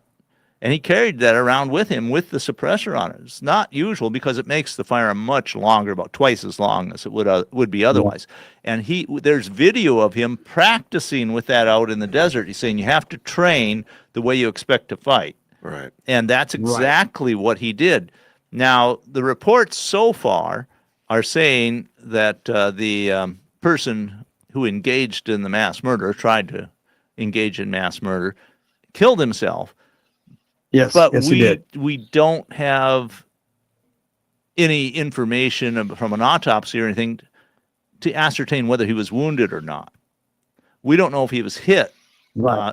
We know we know he killed himself. But we know he's dead. This is also real common. I've seen several cases where they say the person killed themselves, and I suspect it's true, but it also turned out that they were either hit peripherally or mortally wounded before they killed themselves. And the 5.7, so far the information said that he was using subsonic rounds because that makes the suppressor more effective. So essentially, he was getting hit by a slightly higher powered 22 with the 5.7, and he could take a hit to like the abdomen or one of his arms or legs with something like that and continue to function. So I don't know if he got hit or not. It appears the defender was pretty well practiced. So I would not be surprised that he got hit. Well, he started practicing because of another shooting. Yes. That way back when, and he says, "I'm going to protect myself." Well, he's a full-time health provider for his brother, who is wheelchair bound, and he said these mass killers like to go after people who are helpless. And people who are more vulnerable. And he says, how much more vulnerable can you be than in a wheelchair where you got somebody trying to kill you? And so that's why he armed himself and practiced and got the suppressor. And I can see in Idaho, it's a constitutional carry state, and so you could carry around a firearm that's in the open. It's much harder to conceal a handgun with a suppressor on it than it is without the suppressor. And so it appears like he was carrying it in a shoulder holster. The video that I saw of him practicing, the suppressor sticks about 6 inches outside the end of the shoulder holster. And so in Idaho, you got to have a special permit to carry a suppressor? No. But you have to have the federal license to That's what I'm asking. Tax stamp to get the suppressor, and I suspect he did because he was very open about it. And now, in the last few months, as of the first of this year, very close to it, they did away with the $200 tax for suppressors, and so now you can apply for and get the tax stamp for zero taxes. And there are several court cases challenging that because the only way that federal regulation of suppressors was upheld was because it was a tax. They said, well, it's a tax. You're not really registering the firearms to register them. You're registering it to keep track of the tax. Well, we don't have any tax now, so there are court cases going forward challenging the requirement to have them registered and to get the tax stamp. Right. And one more thing before I go. You guys heard about the pedophile ring they just busted here in Yuma? I did not. I have not heard about it. Oh, Russ, you got to get into your computer and check out the chief police. They caught 4 individuals trying to lure minors. Yes, sir. Here in Yuma, Arizona. Well, evil can happen everywhere, including here. Right. But it was a year-long investigation. There's so many hours and so many calls. And it stretched out from Yuma to Goodyear, and multiple agencies were involved in the sting operation. Wow. Yeah. I'm surprised you didn't see it, read about it, or heard about it anyway, because it was all over the news. Well, I don't always watch the local news, but yeah, I'm not ominous. And frankly, this morning I was running a little late, so I didn't get a chance to check the latest stuff. Well, get on your computer, read about it, and talk about it, and see what a great interagency involvement, DPS, Border Patrol, Marine Corps, all sorts of agencies were involved in this big sting, and it was over a year-long sting. Wow, that's a long time. And they got 4 or 5 yesterday when they were arrested. Yep, yes, sir. So. Anyway, I'll catch you guys in the rebound. Thank you, buddy. All Take care. Yeah, I just brought it up. There's Yuma Police Department announced a multi-agency sting operation targeting on online child exploitation, luring, resulting in multiple arrests in the Yuma area. That's too bad. It can happen anywhere. It can, and it does happen. I mean, I think you should be careful too. I mean, I saw a case recently where there's a 15-year-old boy and a 14-year-old girl, and they were claiming that this was multiple cases of rape, but a lot of states, I don't think that's what's happened in this investigation, but in a lot of states, there's a sort of a leeway if the ages are pretty close. Yeah, I know. Yeah, that's a touchy one. Scott Jennings is coming to town. I don't know if everybody knows who that is, but he's on CNN. He's like the lone conservative voice, but a brilliant guy, author, works with CNN. Yeah, he has a good reputation. And he is the keynote speaker at a VIP dinner event here on September 7th at the Elks Lodge. Doors open at 6 o'clock or 5. The program starts at 6. And he's going to be there. He's going to be signing books and doing some speaking. But also on the list of speakers, Andy Biggs and Sina Carr. Cool. Which, running for governor and vice governor. Warren Peterson running for attorney general. Elijah Norton running for state treasurer. Alex Colden running for secretary of state. And Les Presmick, he's running for current mine inspector, running for re-election. That's quite an A-list. It is. For the state of Arizona and right here in Yuma. And you can, it's a fundraiser for the party. It's going to be at the Elks Lodge again, but you can get tickets by going to yumagop.com/SJ for Scott Jennings. YumaGOP, all one word, .com.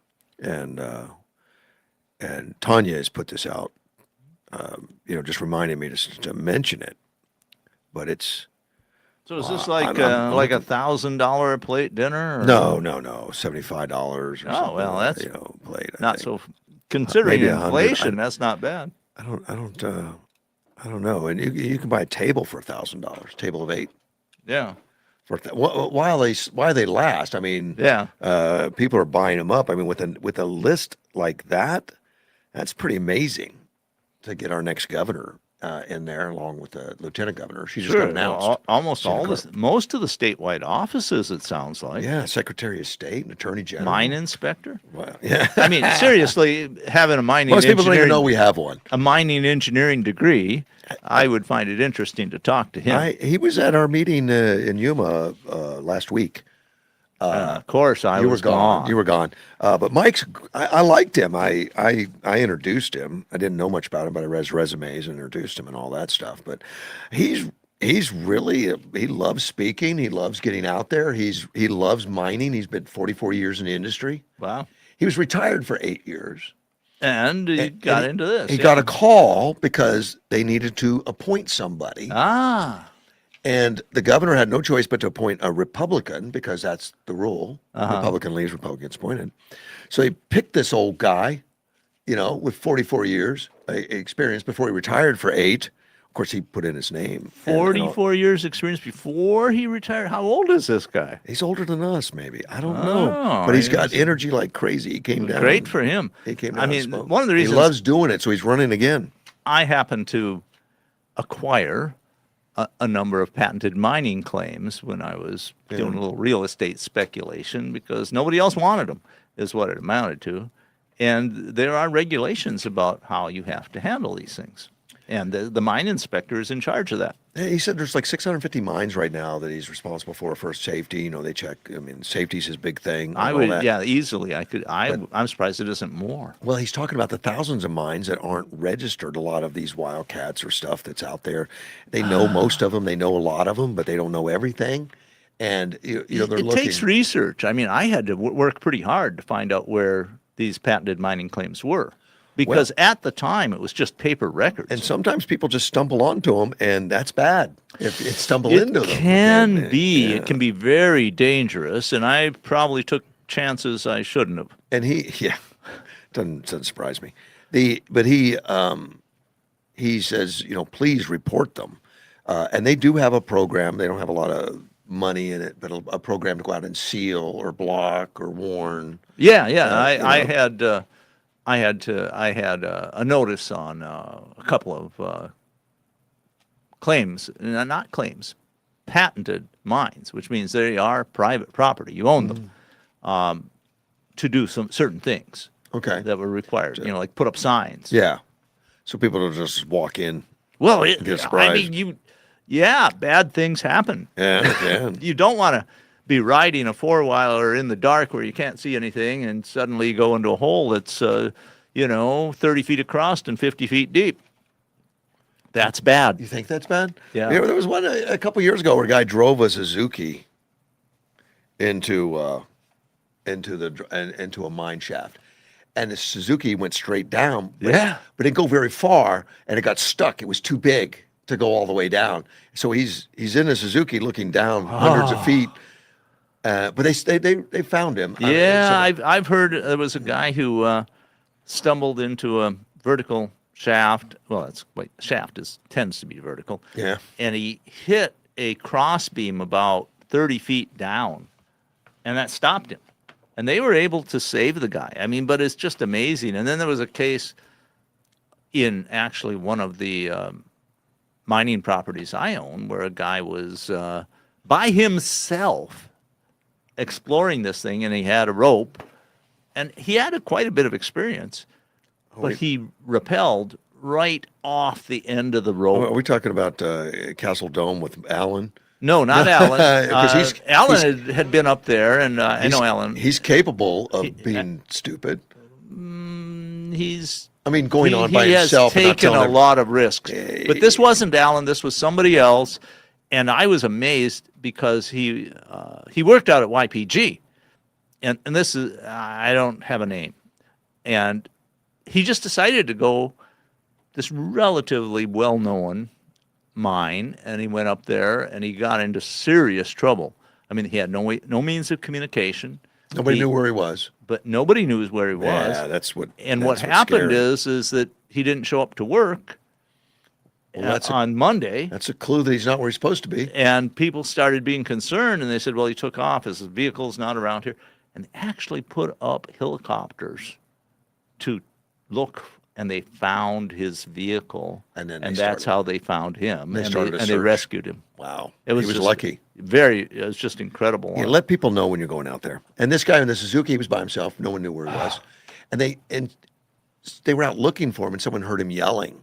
Yeah, wow. That's kind of a fluke. It is because these places, the one I'm talking about is remote. I mean, it takes you a good hour of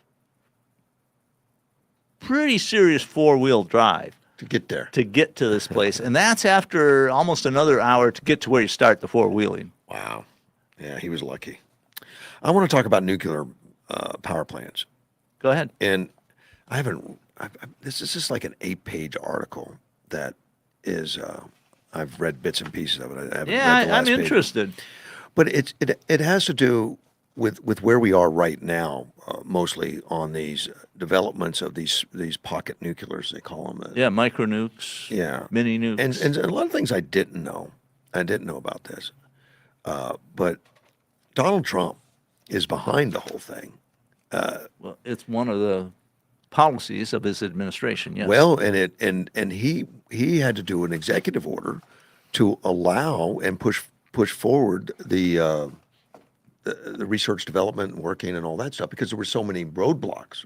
Oh, yeah. Red tape and roadblocks. Oh, Everything. it's not horrible. an easy thing to do. So now we've got tons of people that are incorporated. Some of these people got incorporated right after Trump sat down and signed a paper that we're going to support it. And it says the nuclear energy surge is convergence in a rare bipartisan accord with stymied science and spiking electricity demands spurred on by power-hungry data centers. Of course, that's a lot of it. That's part of it, and we have... We're going to double the need for power in the next 10 years because of data centers. Well, that's projected. That's projected. And it says, but also the integration of artificial intelligence, which is why we need the data centers, and the quantum computer, which is why we need the data centers, and electron dependence. And it says the average U.S. home has 21 digital devices. Sure. I think I believe that. Yeah, I don't know. Sometimes it's your refrigerator. Right. Microwave. Right. And TV. And we need the power, or we're not going to go anywhere. And we need to be ahead of AI, ahead of all these things from other countries that may not be nice. Yes. But microreactors are built and tested in Idaho National Laboratory right now, west of Idaho Falls. Idaho's a big one, a big hotspot. Right. And I guess they were ready in Idaho. Japan has been pretty big on these smaller modular nuclear reactors too. And this goes through a lot of the different companies, but Antares is one of them in here. Antares Nuclear. It's one of 10 companies selected by the Department of Energy in August of 25, so only a year ago, to develop first mover innovation under a reactor pilot program organized by President Donald Trump in 4 executive orders in May of 25. President called the licensing 10 new reactors by 2030, quadrupling the nation's nuclear energy capacity by 2050. So it was him. I didn't even realize he did the executive orders and stuff to cut through. I had known about it, and I thought it was absolutely the right thing to do. I believe that you can measure the advancement of a civilization by how much energy is produced per person. Well, it's completely attributed to our wealth and our being. Yeah, It's the energy. exactly. You know, the Industrial Revolution doesn't happen without energy. That's right. And the huge jump we see is when we found that we could take energy that was underneath the earth and extract it and use it to produce stuff. Yeah. I mean, it started, I'd say, with coal. Correct. And then, we got petroleum. And petroleum was just huge boost in the amount of energy produced overall. Of course, we used water power. Hydropower was a big thing too, and still Still it is. produces a significant amount. Is it 10% or something? It's 5 under or 5? 10%. I think it's more like 5% for hydropower. Yeah. And of course, now we have solar and winds too, but they're episodic. They stop. But they still represent huge numbers, more than hydroelectric. Yes, if you look at their productive capacity, but that isn't necessarily how much stuff gets used. Oh, I'm talking about grid. I think the last time I looked at but grid. the problem is that they may be on the grid, but they're on and off, on and off. They're And not stable. You I know. need a stable supply, and that's where these modular nukes offer that. Right. I also And we get it from gas fired now. The state. This the that backup. happens too. Yeah. That's usually a backup for some of the more unreliable sources. Well, we've got one in Elam Bend, and it's a kind of Yes. It's kind of like if we have a lull in other energies, they fire And that there are up. others around, and I think our our Corporation Commission did a good job on requiring some of these. Yeah. And but in terms of energy, China now produces more energy than the U.S. and Europe combined. Correct. I mean, and it's a measure of how the power there is directly applicable to national power. The more power you produce, the more power you have. I mean, in both senses of geopolitical power and ability to produce things. Do you know how many reactors we have right now? What would your guess be? Nuclear reactors. How many in the United States?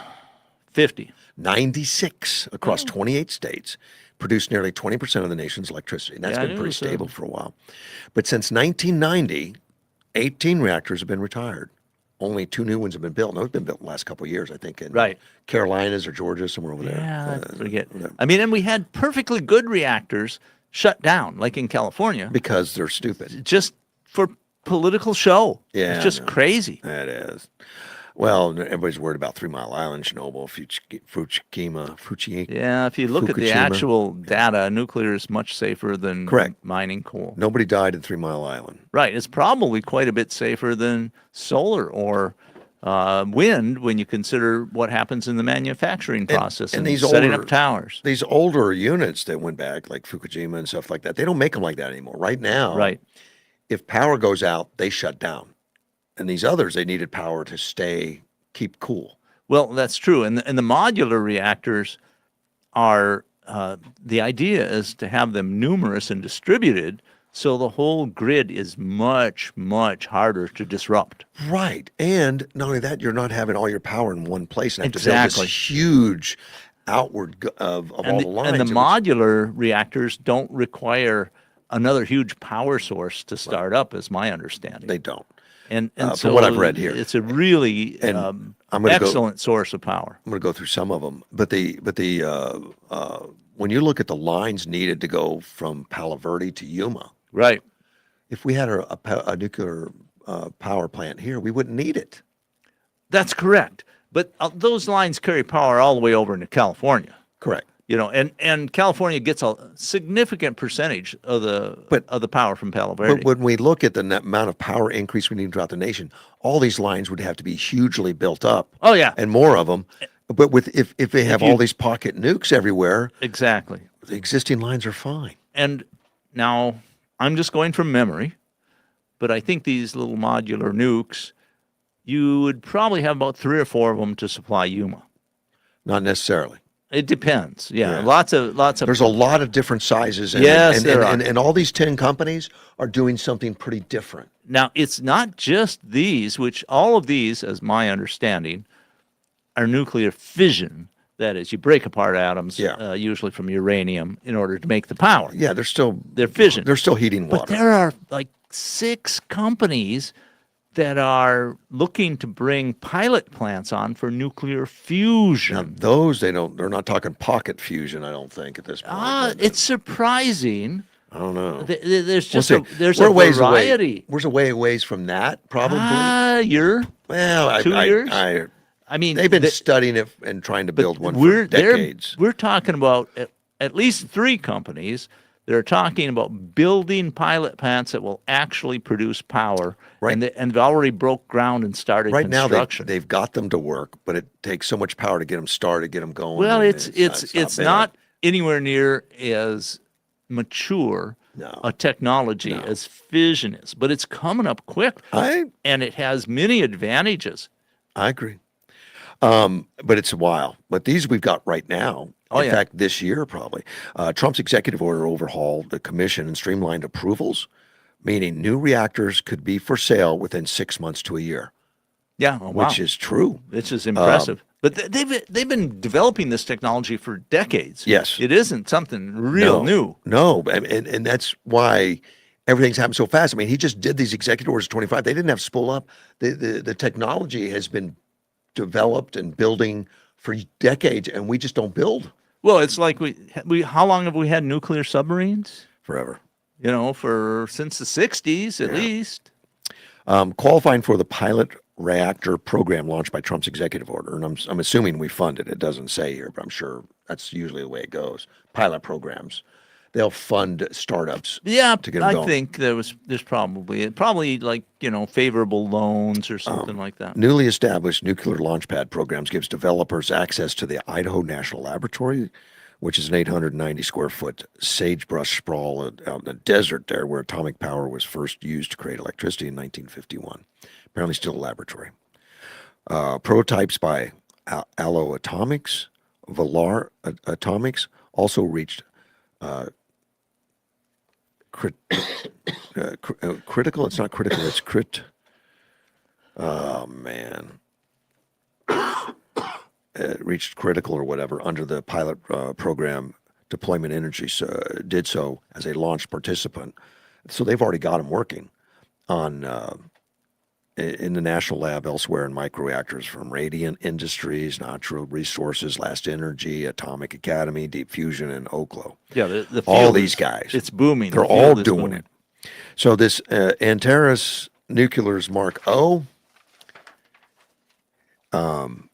achieved functional viability at June 4th, became the 53rd reactor to reach critical at the national lab.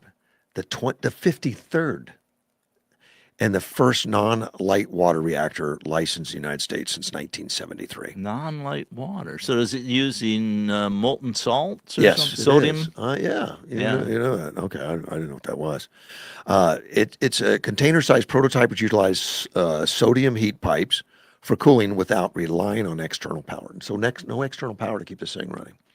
Could produce up to 20 megawatts of electricity, or enough to power 15,000 homes by 27. See, now that's 20 megawatts. That's only 15,000 homes. Right. Well, we've got probably, 40,000 homes in Yuma?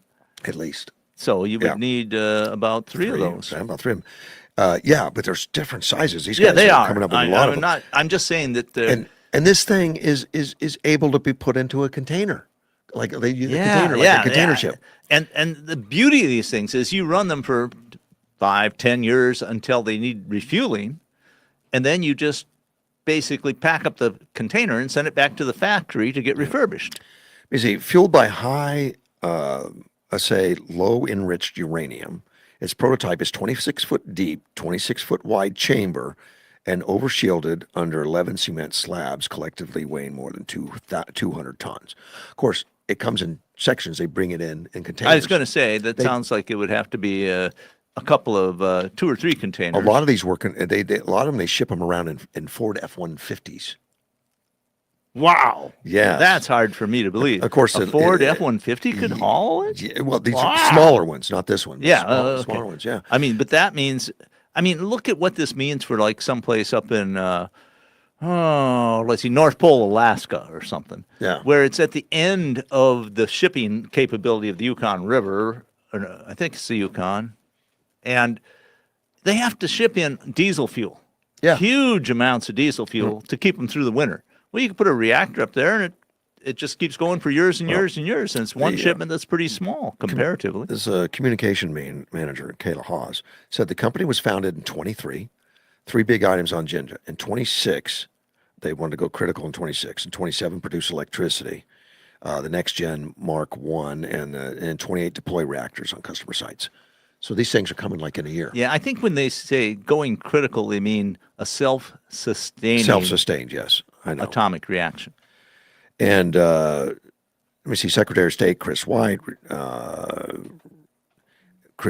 Jordan Gamble, and the co-founder of Entrée says that he's been out. They've been out visiting the reactors already and taking a look at it. We're excited to check. These guys say they're crying when these things go live. now we're shifting our Mark 1. And they're already doing it. Electricity producer reactor we'll see in 27. There's $140 million in private financing. They own a 322 square foot plant, and they build these things like overnight. You know, they've been building them in just 6 months. Because they're standardized and they're not huge, and you don't need to do all the plants, site analysis. Yeah, the plants and everything, because Trump signed these executive orders and said, pour money, let's go. And some of them have got hundreds of millions of dollars invested already going on. And they're also testing a 100 kilowatt reactor, enough to juice 65 homes. Now, that would be one. That's a village. For Yuma. Yeah. We could do Yuma 65 homes. Oh, not 65 homes. Okay. 65 homes would be small. That's a small one. I'm sorry. That's the opposite I was thinking of. There are commercial plants that will use one of those. Right. And which I think is great. I mean, it opens up so much possibilities. Yeah. And it's a part of my philosophy that in purchasing real estate decades ago was these remote properties are going to be valuable because of increased communication and better energy.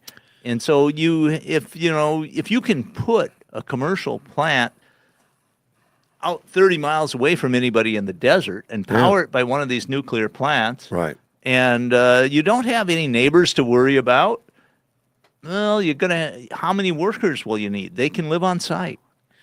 Valtar Atomics was the second to gain criticality with its Ward 250 high temperature helium cooled reactor. Helium cooled, no, that's different. I say they're all different. He said the California-based developer has a 75-foot long, 15-foot wide microreactor could generate up to 5 megawatts of electricity, enough to power 5,000 homes, be portable by truck, train, or plane. In February, the 120-ton Ward 250 was transported from California to Utah in a U.S. Air Force C-17. They just throw it in a C-17, deliver it, and then put it on a truck. Well, a C-17, and of course, a C-17 doesn't require a huge runway. No. Substantial. I mean, they could land one in Yuma, put it on a truck, and deliver it. Yeah, the fact that they're delivering it by a plane makes me wonder how easy it is to put on a truck. Well, this says it is for a truck. It's portable by truck. Oh, okay. But they can take it to remote locations that don't have road access by plane. Now, that's interesting. It says the Ward 250 is designed to be planted up to 80 feet in the ground. So they're putting this thing 80 feet in the ground. Yeah, and that's mainly to prevent, for security, exactly. Yeah. It takes a long time to dig something out from 80 feet under. Yeah, and you're going to get noticed doing it. Right, exactly. And they're backing, they're hosting a NVIDIA Blackwell AI chip. They're building a data center complex near their factory in Orangeville, Utah, and has agreed to purchase up to 30 megawatts of electricity from the company by decades end. So the AI says, "Well, let me just build a building next to you." I have Isn't that cool? I have to say, by watching Terminator and things like that, That's good. Dystopian science fiction, that it gives me a little pause to have artificial intelligence having its own independent power supply. It's hard to turn the switch off. There's one in Houston, a deployable energy unit is the name of it. Co-founder Bobby Gallagher. He hauled his reactor core designed to fit in a 20-foot shipping container from Texas to Idaho in a Ford F-150 pickup bed, just to prove its portability by showing up at the lab with a Ford F-150. The nuclear reactors in the truck. A 20-foot container won't fit in a Ford 150 bed. Not without some help. But maybe he had it on a trailer. It says it's put it in a bed. Well, he said the core, I think. So Just that's the core. probably a So lot smaller. He put out, just took part of it, the core. Yeah. He said the high temperature water moderated helium cooled 1 megawatt reactor generating enough power for about 800 homes, filled with standard low enriched uranium, was built in partnership with Texas A&M University, has drawn more than 10 billion in a letter of interest queries ranging from data centers to remote island communities. Oh, yeah. Yes. I mean, think how much better everything is for you on a remote island if you have your own independent electrical power supply that you don't need resupplied for years. But I think that's a good niche. It's an excellent niche. It says it's dropped in wherever you need it and left alone. I mean, there are just relatively small island communities all over the world, quite a few of them. Yeah. And mostly they run off of diesel. That's the common thing that they get their power supply from. Right now, they're building a 340,000 square foot structure dubbed Studio 54. That's where they're going to build their lab and all that kind of stuff to build them in mass. They've already got them running, but they want to build more of them. The reactor. The idea is if you make a lot of these, they get cheap. Correct. Says we can deploy many at a time to meet actual requirement needs or specific sites. If you require 122 megawatts, instead of getting a 350 megawatt unit, you could actually get the exact power required and a little bit more. So they're flexible. Tell us how many you need. That's it. Exactly. And, that's looking at the dystopian novels. My brother and I kicked around a lot of ideas of how you create a situation for the end of the world as we know it. It's actually very difficult, but one of the things that can do it is if you take our national power grid, which is not quite national. Texas kind of has its own. But if you destroy the power grid in the U.S. so that it's out for years, well, yeah, you have an end of the world as we know it situation. But if you have a lot of distributed power sources, that goes away. Some of these, and I don't know which one it is in here, I've read that once it's active, they don't touch it for 40 years. 40. Cool. 40, one of them anyway. This one, it says it's anchored in a 19-foot deep basement chamber. It looks like a laundry wash drum serrated by 696 holes where uranium rods will radiate heat in 63 gallons of water. Doesn't require a lot of water. And deployable Chief Officer Lawrence Mall said that's one of the other benefits, being able to go into different markets that have water restrictions. He says it produces, they said, it's to produce 1,000 reactors a year. Yeah. By decade's end, and by the mid-30s, 10,000 a year. I love it. I mean, this is and this is just one company. This is a distributed power system that you can't easily shut down. It makes everybody's lives more safe because we have things. There was an event that happened. A severe solar storm that hit the world about 1860, 80, around in there. I think it was after the Civil War, and it destroyed telegraph systems all over the world. Well, big chunks in the U.S. were put down, and that's a lot simpler technology. It's a lot harder to disrupt a telegraph system than it is our cell phone communication systems and our internet, and so. Those, from what we've seen, from the record that we can discern from geological records, they happen about every 100 years or so. that we get hit with one of those big solar cells. They're kind of like a natural. It'll hurt us when it Yeah, happens. yeah, EMT. Yeah. And so they could disrupt the world. Something like that could hit us and destroy the power grid over broad sections of the world, maybe the whole world. But I think they often just hit one side, whichever side's facing the sun when they hit. Right. But still, Yeah. it's a serious catastrophe that could destroy modern civilization, and they seem to happen about every 100 years. So this type of thing where you have distributed power systems that don't require the grid to be on and off, like the old big nuclear plants often required power to come up. Yes, they did. And these don't. So even if you have 30%, 50% of the power you used to have, the huge catastrophe that happens with the whole grid going down is not there. It'll take you a little while to get back, but everybody won't starve. There's another plant in Texas called Ayala Atomics. They built a 3,600 square foot structure in 36 days with 200 employees. Then over the next 40 days, they installed a 10 megawatt test reactor, reached criticality in 20 minutes. Criticality 20 minutes into July 4th. It says from founding to fission in under 3 years, as one of the fastest reactors builds in modern American history.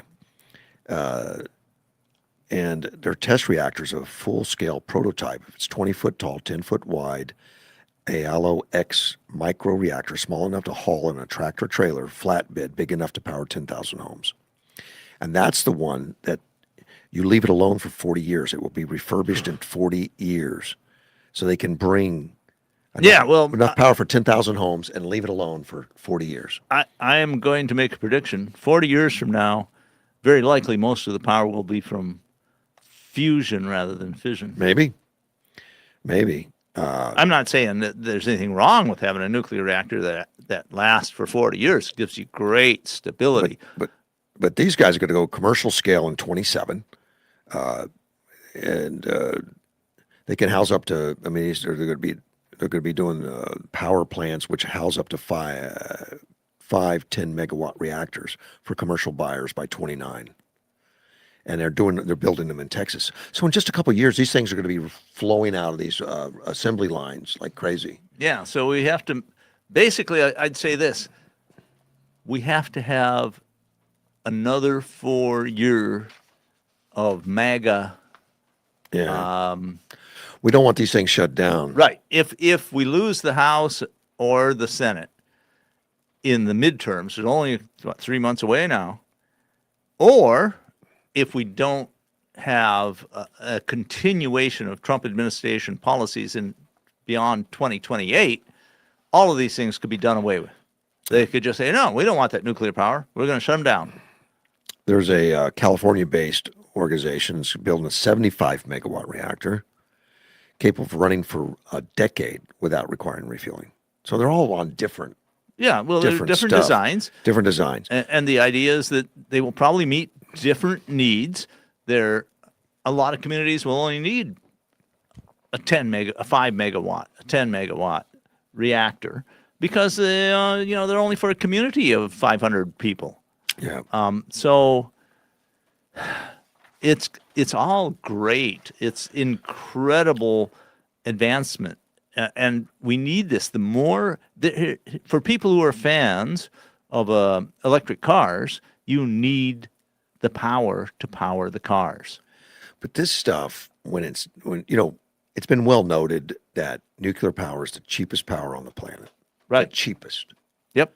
And once these things get built and they put in the ground for 40 years, it's going to run for 40 years with basically no maintenance. No fuel.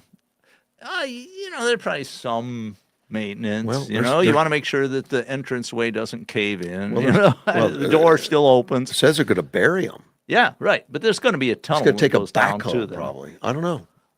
There has to be something to make sure you can do some kind of Possibly. maintenance. But I mean, if these things are big, having a stairway that goes down, that you have to go down, 50 or 70 feet to it, it means you can't just dig them out easy. But all these technologies that they're working with now, basically, they don't require outside power to start them. If they break or something, they just shut down. There is Right. no meltdown. Yep, exactly. And it's apparently a different kind of uranium. It's a lower. Well, it's all a sealed unit that it's designed to take it back to the factory and redo it. So you don't have any low-level waste on site. Yeah. It's just a much simpler thing instead of a huge 3-mile Well, island complex. The current waste that's sitting out there right now, that's on all these nuclear sites, can actually be recycled. Yeah, they can use it absolutely. again. It's just there's laws against it. Yes, there's a lot of valuable stuff in that waste, but it has to go through a processing. And how can I put that? There's a lot of different kinds of nuclear waste. Yeah. I mean, you take the coveralls that somebody working in refueling a reactor or something, and it's got a few specks of some type of material on it, and yet the entire coveralls become your nuclear waste. And the waste, low-level nuclear waste, is not particularly dangerous because the amount of radioactivity coming off of it is very low. But that type of radioactivity tends to last a long time. Where you have high radioactivity, it doesn't last a long time because it's putting out stuff really fast. Low radioactivity lasts a long time because it's very gradually Degrades putting slowly. out a little bit of radioactivity. Somebody mentioned the other day, like in Fukushima, which was noteworthy for melting down or whatever. Okay. But it didn't isolate Japan. I mean, there's nobody. It's not I mean, there's building there again. Yes, it How caused is some that? significant damage. Yeah, and but there were a fair number of people who but were. there's this understanding it would all be like Chernobyl. Like Chernobyl, you know, it's got. You can go visit Chernobyl now, but you can't kick Right. the dirt. There's still nuclear waste. that Yeah, can there cause was problems. some, and I don't know if it's true or not, but there were reports of Russian troops digging in to They did. into battle positions, got sick. and some of them died. Yeah, and that was not a good move. And they knew. I better, understood the I would think. commander stayed where he was protected. Yeah, well, he was smart. Well, doesn't sound very ethical to me. Nah, not at all. Not at all. In other words, other news: Southwest Gas is starting a natural gas pipeline replacement. Big work. Okay. They're here in Yuma, beginning August 3rd. That was yesterday. The Southwest Gas replaced natural gas pipeline on 8th Street and Avenue B. So if you're out there, traffic restrictions. Yeah. So, Look for that. in terms of all these small nuclear plants, think of what that does for like rural Africa. We don't have power for huge stretches and It's hundreds of millions of people. It's a huge game changer. Yeah. I worry about like Somalia or something where it's unstable and Oh, people sure. could Well, try even to- South Africa now, their electricity is very uncertain there. But I'm talking about, do we want to put a nuclear power plant there where it's unstable and they're going to steal it or do something? It's a serious problem. It's a serious- You do it have is. to worry about that. Security. And I mean, even just power lines. I mean, when I was in Panama, that's a long time ago, over 30 years ago now. And I remember I encountered a dead body on the way to work because there was a substation for distributing power. And this person apparently thought they could steal copper from it, Didn't work out. and they got electrocuted. Wow. But I mean, it's a level of just incompetence and ignorance to try to cut live power lines on high voltage. Yeah. But that's how you learn. Yeah, well, he'll never make that mistake again. That's a hard lesson. It is. Governor Hobbs, she's running for re-election. She's refused to do any kind of debates. Oh, I'm not surprised. Well, she did it with Didn't she do that first the first time. time? First Yeah. time, too. Yeah. Worked for her the first time. I think she's not good at it. And That's Biggs, my supposition. Biggs would make her look bad, I think. She has not picked a running mate. Biggs already has, Sina Kerr, which she was our state senator for quite a while in parts of Yuma and farming. agriculture, dairy. Yeah, seems very competent. Yeah, she is, and she was well liked, and I think Andy made a good pick. And we'll get to see her in Yuma on September 7th if you go to the dinner. Yeah, I'm trying to think if I'm going to be here. Not 100% sure. Take a look. I think it's, yeah, I probably will be, but there's a conference I'll be attending. I think it's later in September. The apparently though, there's some names are showing up on a short list for Katie Hobbs as running mate. One of them's our own Charlene Fernandez. Oh, She's the Arizona Democratic Party chair right now. She worked for Grijalva forever, and she's been around Yuma for a long time. Tucson Mayor Regina Romero, don't know her, who was born in Somerton. So both of those from Yuma, Charlene and Regina. So also looking at the county supervisor Steve Gallardo, John Giles, Tempe Mayor Corey Woods, State Rep Oscar De Los Santos. She's got a big list. Don't know what she's doing. I don't know, but I think she's in trouble. I hope so. It's been a long 4 years has from my been. perspective. And she's trying to change, history right now by saying, she's a center of the road. She's Yeah. cooperating with the What's Republicans. her, doesn't she hold the record for vetoes? Big time. Yes, it's just, Big time. She blames it on the Republicans. You shouldn't send me stuff I'm going to veto. in other words, do what I say, no compromise. Right. Well, she's part of that progressive, Sort of woke crowd. woke crowd that doesn't understand why Republicans send her stuff they know she won't sign. Well, I think she understands just well. That's her talking point, so that's how she tries to defend all these vetoes. Yeah, and what she does is she does her own research on how many she does sign that are bipartisan. I'm a bipartisan lady, so I've signed these huge amounts of bipartisan. A lot of bills as they go through. A lot of bills are just clerical stuff. Almost housekeeping. Housekeeping, correct. Like we had this bill signed a couple years ago, but we didn't see that this little flaw. Let's correct. Little things like that. Sure. She's proud of those. But as far as moving forward with voter integrity, nope. No, absolutely not. Not going to do that. She's I think vetoed all of that. Any attempt, as I see it, she has vetoed on that ground.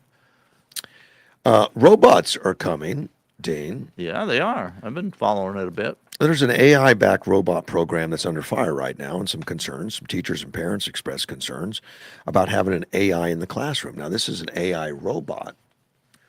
Okay. And it looks like is it fit? Robot to me means something that is physical and has manipulators. that's true, and that's what this is. Okay. Let's talk to Gilbert first. I'll tell you about the robot. Hey, Gilbert. Didn't she just veto the bill to protect girls in girls' sports and keep the boys out of the boys' bathrooms? Yeah, she likes boys in the girls' bathroom and stuff. Yeah. She vetoed that. She's Now, what she's does that woke, tell man. you? Well, I know that, but what does it tell the Democratic voters? I mean, that's something that our Republican Party should be out there. I mean, not right now, closer to the elections, bringing all that. Ooh, I almost said a bad word. Yeah, Crap up. All that stuff. yeah. Stuff. It starts with an S. Yeah. But yeah, that's something, one of the biggest things that we have in our favor. We don't have to put her down. We don't have to shame her. All we got to do is say, hey, these are the bills that she vetoed, along with the border safety, along with the drugs and stuff, and this girls and boys and girls bathrooms. Okay. Stuff like that. That's all we got to bring up. We don't have to go there and pounce on her. And that's what I'm saying. So this is what we need to do with the Democratic voters. She has a record, that's for sure. Yeah, she does. Yep. And she's got Right, and a pass that match her record, so Yeah. Yes, she's it's trying to not hide from all of it. we got Grijalva that's on video saying America's not a Christian nation. Yeah. Yeah, there's quite a few people saying that. I have gotten Yeah. into discussions with people, and I say, no, really, they claim that most of the founders were deists. It's just not true. No, Franklin No. was. And Jefferson, I'd say, And and maybe Thomas Paine. but even as a deist, he's the one during the Constitution discussion came up and said we need to start these with prayer. oh yeah, Right. Well, being a deist doesn't mean you're anti-Christian. Right. I mean, it just means Right. that you're not real specific about what God you believe in. Exactly. For a long time when I was in my little philosophy world, I used to say God is the uncaused cause. God caused everything to happen, but no one caused God to happen. So, yeah, I think that'd be pretty close to what Thomas Jefferson believed. Yeah, it was back in the day. Now I believe there is a God. The Lord Jesus Christ is our Savior. But back then I was a young, long hair, hippie type of dude. I hear you. So anyway, I thought I'd just bring up the fact that she didn't want to protect girls in the bathrooms or in sports. So that tells you her mentality that she's not only woke, but she's socialist woke. And she has I don't think she has her own self ideas. I think everything she's doing is because someone told her to do it that way. I think that a whole lot of people on the far left and the left, I think I've said it before, they're not really so much against particular policies as they're against reality.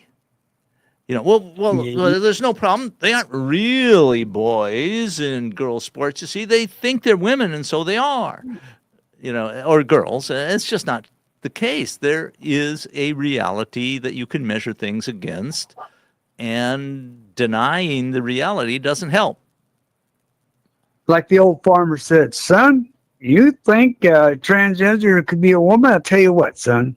Why don't you buy yourself a rooster and buy yourself a bull and try to get the eggs out of the rooster? And while you're at it, go ahead and milk the bull. Well, that's a very good explanation of there is biological reality. All right. Later, guys. Bye. Gilbert. Getting back to the robots.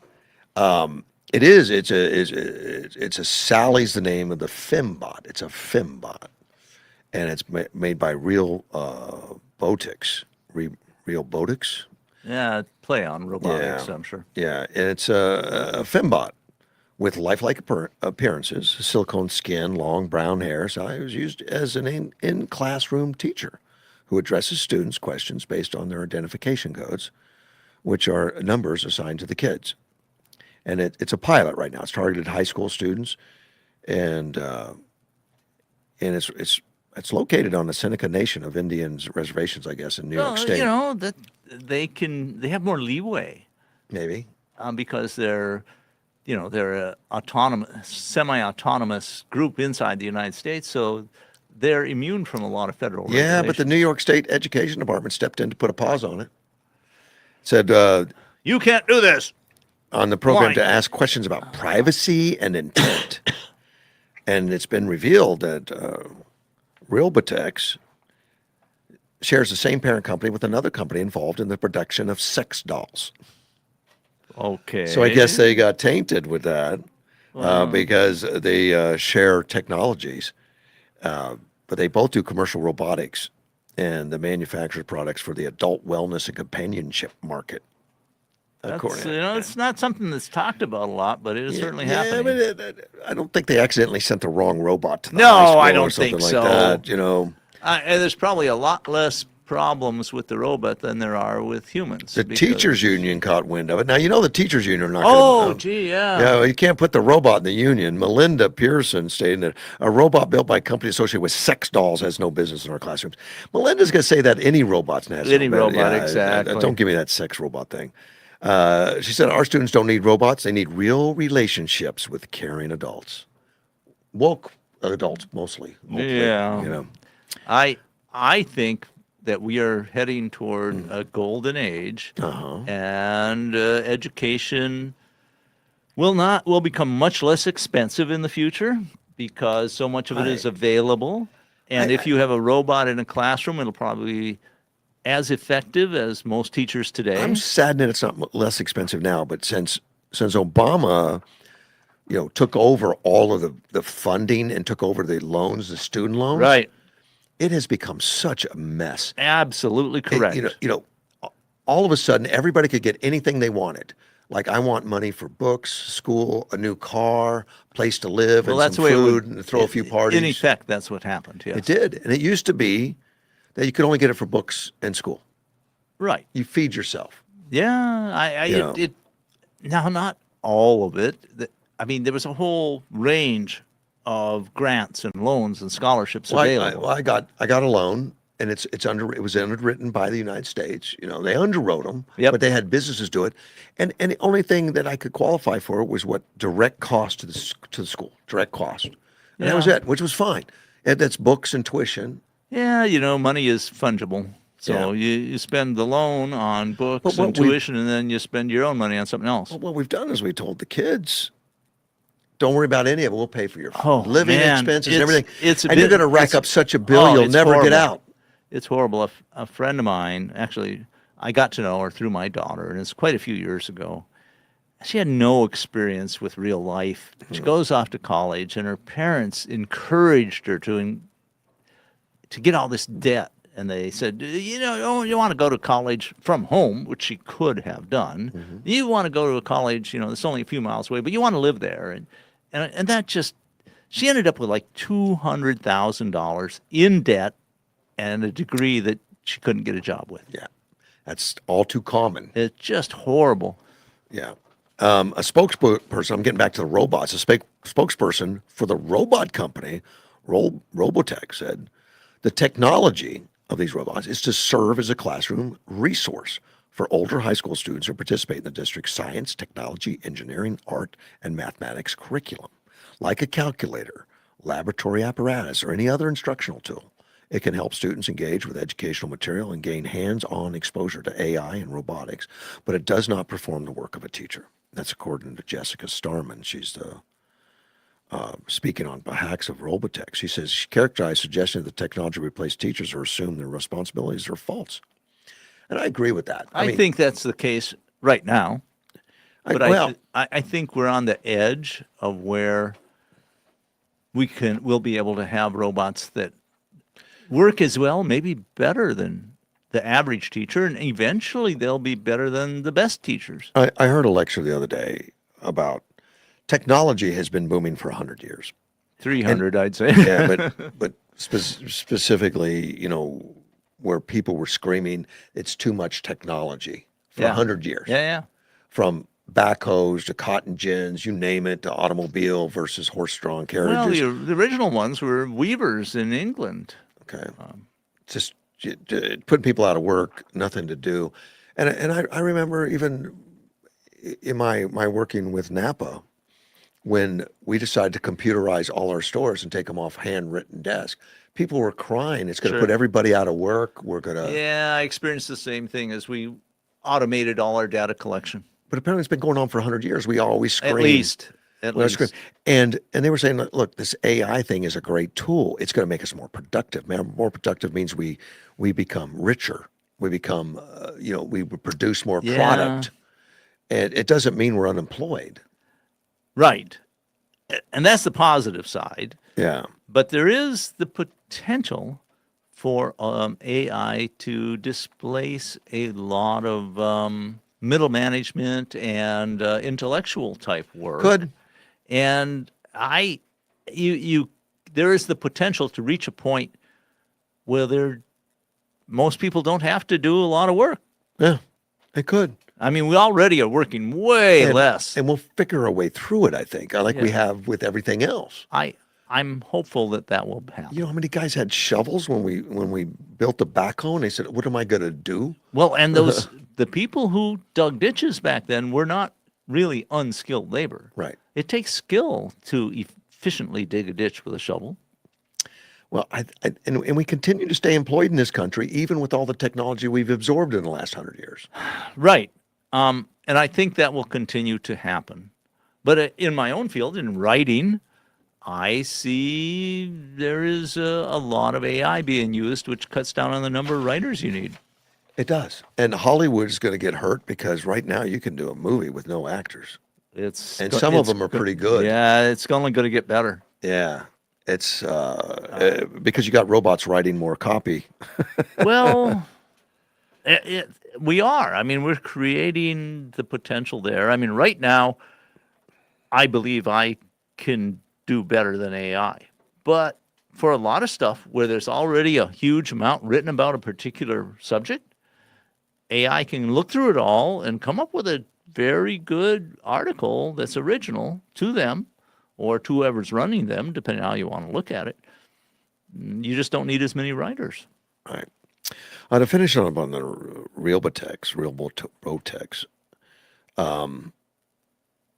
the spokeswoman says it will not receive access or store personality, identifiable students' information, or student interactions. Which, okay, that's what you say, but I never trust anybody. I mean, it's gonna download information. It'll know who you are after a while. I think. I really don't see it as any more dangerous than current data systems in a We've high got- school or any kind of school. They're all possible to be hacked. Yeah, you're walking around with a cell phone, and they follow you. Yeah, whatever, right. you I mean, know, the and stuff. privacy is going away. It's changed. It's really changed. But the question remains, is it acceptable, a robot acceptable in the classroom as an information source, like a librarian or something? And is it, or like a computer? And back when we didn't have computers, I'm sure the librarians say, well, we can't have computers because we're the ones that answer the questions. I'm sure there were some. Yeah, it had to be. And now you go into a library, there's computer banks everywhere. Right. It used to be just librarians. Correct. And it's so much easier to access information Right. now. Yeah. And I think libraries are obsolete pretty much. It's a different thing. We have a big digital library that you have to be very careful with called the internet. Right.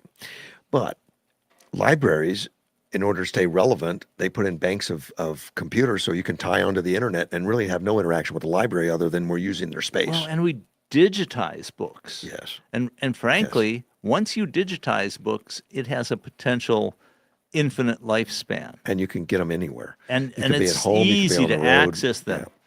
Right. I mean, I recall working on projects where I had to fight very hard to find a physical copy of the document I was trying to reach because they were rare.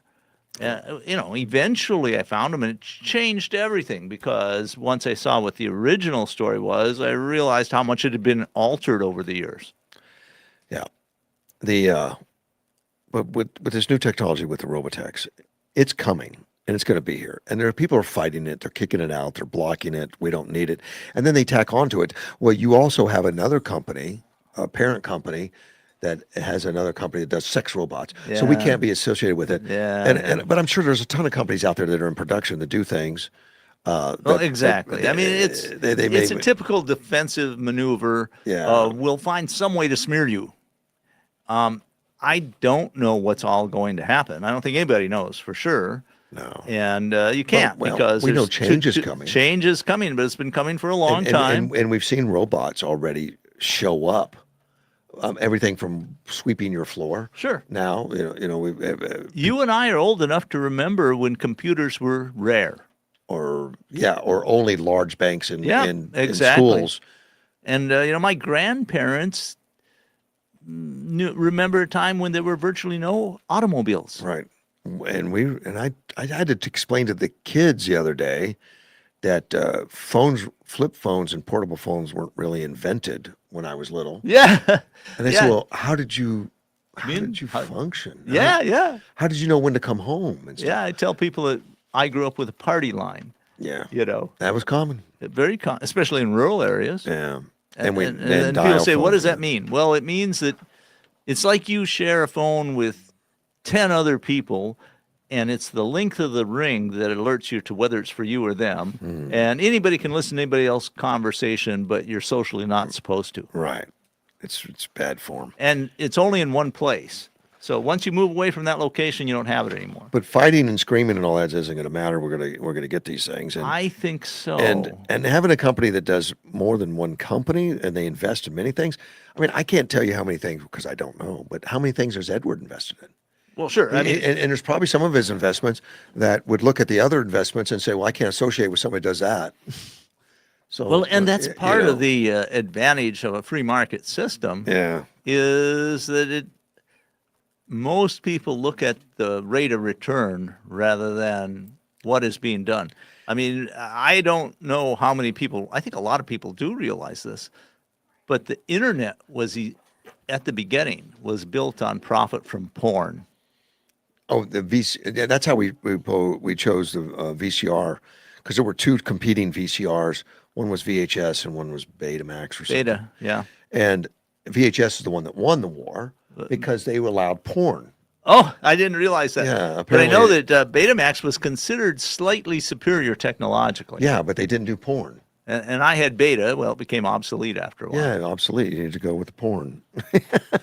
But And somehow that won and that out. the whole being able to buy a videotape cassette and to record things was a huge revolution in Yeah. the media. Yeah, it was. It was a big deal. And yet that's Now we don't even use them. right. Blockbuster used to be a very successful chain. They didn't keep up with the times. Well, it's very difficult. Well, they could I don't have. know. Maybe they could have, And got invested in other technologies and stuff. Yeah, right. Say, look, That's what they would have had to do. We're doing. And now it's streaming, but it's hard to even make money on. Well, some people make money on streaming, Yeah. and frankly, what used to be the old networks are dying because most people can find something they'd rather watch on a YouTube video somewhere, YouTube has got or huge. YouTube or X, or there's several competitors out there now. Oh yeah. I want to talk about flock cameras. You know? What Oh that is? yeah. I talked about it the other day, and I did talk about this the other day, and there's been a lot of concern and a lot of questions have come up about the flock cameras. Like, do we have them in Yuma? And the answer, Probably. yes. In fact, there's a website you can get on. I don't think it's here. I've been on it, but there is a flock camera website to locate and tell you where they all are, and they're in Yuma County, in the city of Yuma, and all that. And I know one of our county supervisors wrote out, "Yeah, we don't have any." Yeah, we do, but it's not controlled by government. Right. It's private business. And it's probably, I don't know. I think I maybe rather have the private business than government. There's some pluses and advantages. minuses. Yeah. And disadvantages maybe, but advantages is, and I know I remember talking to Greg Wilkinson about this years ago about having cameras throughout the city, Uh-huh. and he said no, we can't, because Freedom of Information Act would make available every minute, so people would be calling us constantly, give me a copy of this, copy that, copy that, copy that, so it would just drive them crazy. Well, there's ways you can get around that. Well, they did. You automate They don't own them. Yeah. And you that's don't, one way. and you don't need to, Right. because Because- if private business is doing, you can say, look, I just need this 1 hour Right. or this time frame, and then you own that. They send it. Right. They send you that, and that way you don't have to own the system. Right. And the Freedom of Information Act. And then when you're doing it for for trial or something, it's not available to the public anyway until it's in Yeah. trial. And then I guess you give it away. I don't know, give it back. well- I don't know. Speaking of Freedom of Information Act, I've got a request into it's Connecticut, and it was for an incident that happened in 2024. Well, I found that out because I asked for an incident. I went to the legislature and I said, "Can you help me get information on this? I'm having a hard time getting it." And they say, "Well, go to this place, ask for this incident." Well, it turned out they gave me the wrong number by 2 digits. Okay. It was 26 instead of 24 on it. So you got some And interesting I got stuff. the information back, and it was really close. It was a bear incident. It was a report investigated by officials, but it wasn't the one I wanted. It was 2 years later, within a day.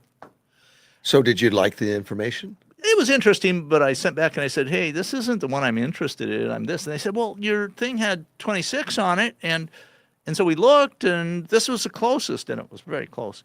And I said, "Yeah, but the incident happened in 24." And they said, "Well, yeah, but it had 26 on the incident number." And I said, "Yeah, they must have messed up the incident number when they gave it to me from the legislature." But I just thought that was kind of interesting at Freedom of Information Act. So I'm expecting to get that, but it takes months. I mean, sometimes you can get a Freedom of Information back in couple weeks, but I've had them take years. It's supposed to be faster. But Yeah, it's, you know, yeah, not it's, reality. But these getting back to these flock cameras, they're popping up all over the place, and they're tracing license plates, and they've been doing that for years. Oh yeah. Tracing license plates because they want to know where the movements are. Well, and you for go through the checkpoint out here. They take a picture of you. Well, I'm just talking running down the street. Sure. Right. Oh And- yeah. All and over the Tow place. truck drivers have cameras embedded in their tow trucks, and they're filming license plates all the time, where they are, where they're parked. They drive through Yeah. Walmart. Yeah. That happens. And that way, when someone says, "Hey, we got a repo on this car," they punch in the license number and say, "Well, they park every night on this street." Yeah. They know right where they are, or that they work at We've Walmart. talked about privacy going away. Oh, it is. It's if it's in public, it's in public, Right. and it's being recorded. Well, now these things are on light poles all over the place, and Yes. and they're private. And you can held. go to a website and it shows you where they are. Yeah, you can, and see where they are. But people are starting to get upset about it now that they know. But cameras are everywhere. We've been talking about forever. Well, and to put it in context a little bit, if you carry a cell phone with you, your movements are all recorded. Right. And we do have them in Yuma, and these flock cameras are out there. So don't let anybody tell you differently. So smile when you go by. Yeah, yeah. It's like I said, privacy is going away. Yeah. Fetterman is strongly supports the filibuster. Okay, Well, Trump is trying to kill the filibuster. you're right. And remember back when Biden was trying to kill the filibuster, and I don't remember what that was about, but he was unsuccessful. And Well, they were Kirsten Sinema yeah, and it. from West Virginia. What's his name? Manchin or something. Manchin. Both of them opposed getting rid But of. I don't remember the incident. I don't Well, remember what that was about. part of it was that the Democrats were threatening to pack the Supreme Court once they got rid of the filibuster. But that wasn't the exact cause at the time. Maybe I mean, not the exact one. There were several different things involved, and Kirsten Sinema and Manchin both Stood up. and they were the votes that made the difference because it was like 50-50 or 51-50. And in my opinion, they saved the Republic. Well, but now they want to kill the filibuster while the Republicans are in, and Trump comes out Right. and says it. Yes, I understand. That John Thune should not allow the United States to leave town until it passes the Save America Act, or far better still, terminates the filibuster, where Republicans then quickly pass everything they've ever dreamed of, including a full deep-throated Save America Act, the budget, and all this other stuff, which he says if we don't, the Democrats or the Democrats will do it one day, and then they'll And own they'll put everything. through all their stuff. Yeah, that's Hey, Ted. exactly. Ted, You notice Ted that again. yeah, what's up, man? I feel so embarrassed. Why? Remember I told you the Blazer wouldn't run, it just shut off, and it was the fuel pump wasn't working? Yeah. It's out of gas. I feel like such an idiot. Well, at least you diagnosed it. That's smart. Yeah, you found Yeah, out. that's great, Obviously, man. you're Ted, a I'm very happy for serious you. guy. I'm happy for you. Yeah, me too, man. I just wanted to let you know that. All right. That Ted's a retard. All right, Ted. No, Ted, you're doing fine. I appreciate it. Thank you. All buddy. right. All right. You guys have a good day. Bye-bye. Well, I'm not going to call him that. You know, He here's can a, self-describe, but I'm there's a tip for people who are in a career. It's amazing what a reputation you can get for being perfect if you don't advertise your mistakes. There you go. Yeah. Do like. Well, I mean, a lot of people just feel it's mandatory. Do like Clinton. Deny. No, you don't have to deny. Just don't talk about it.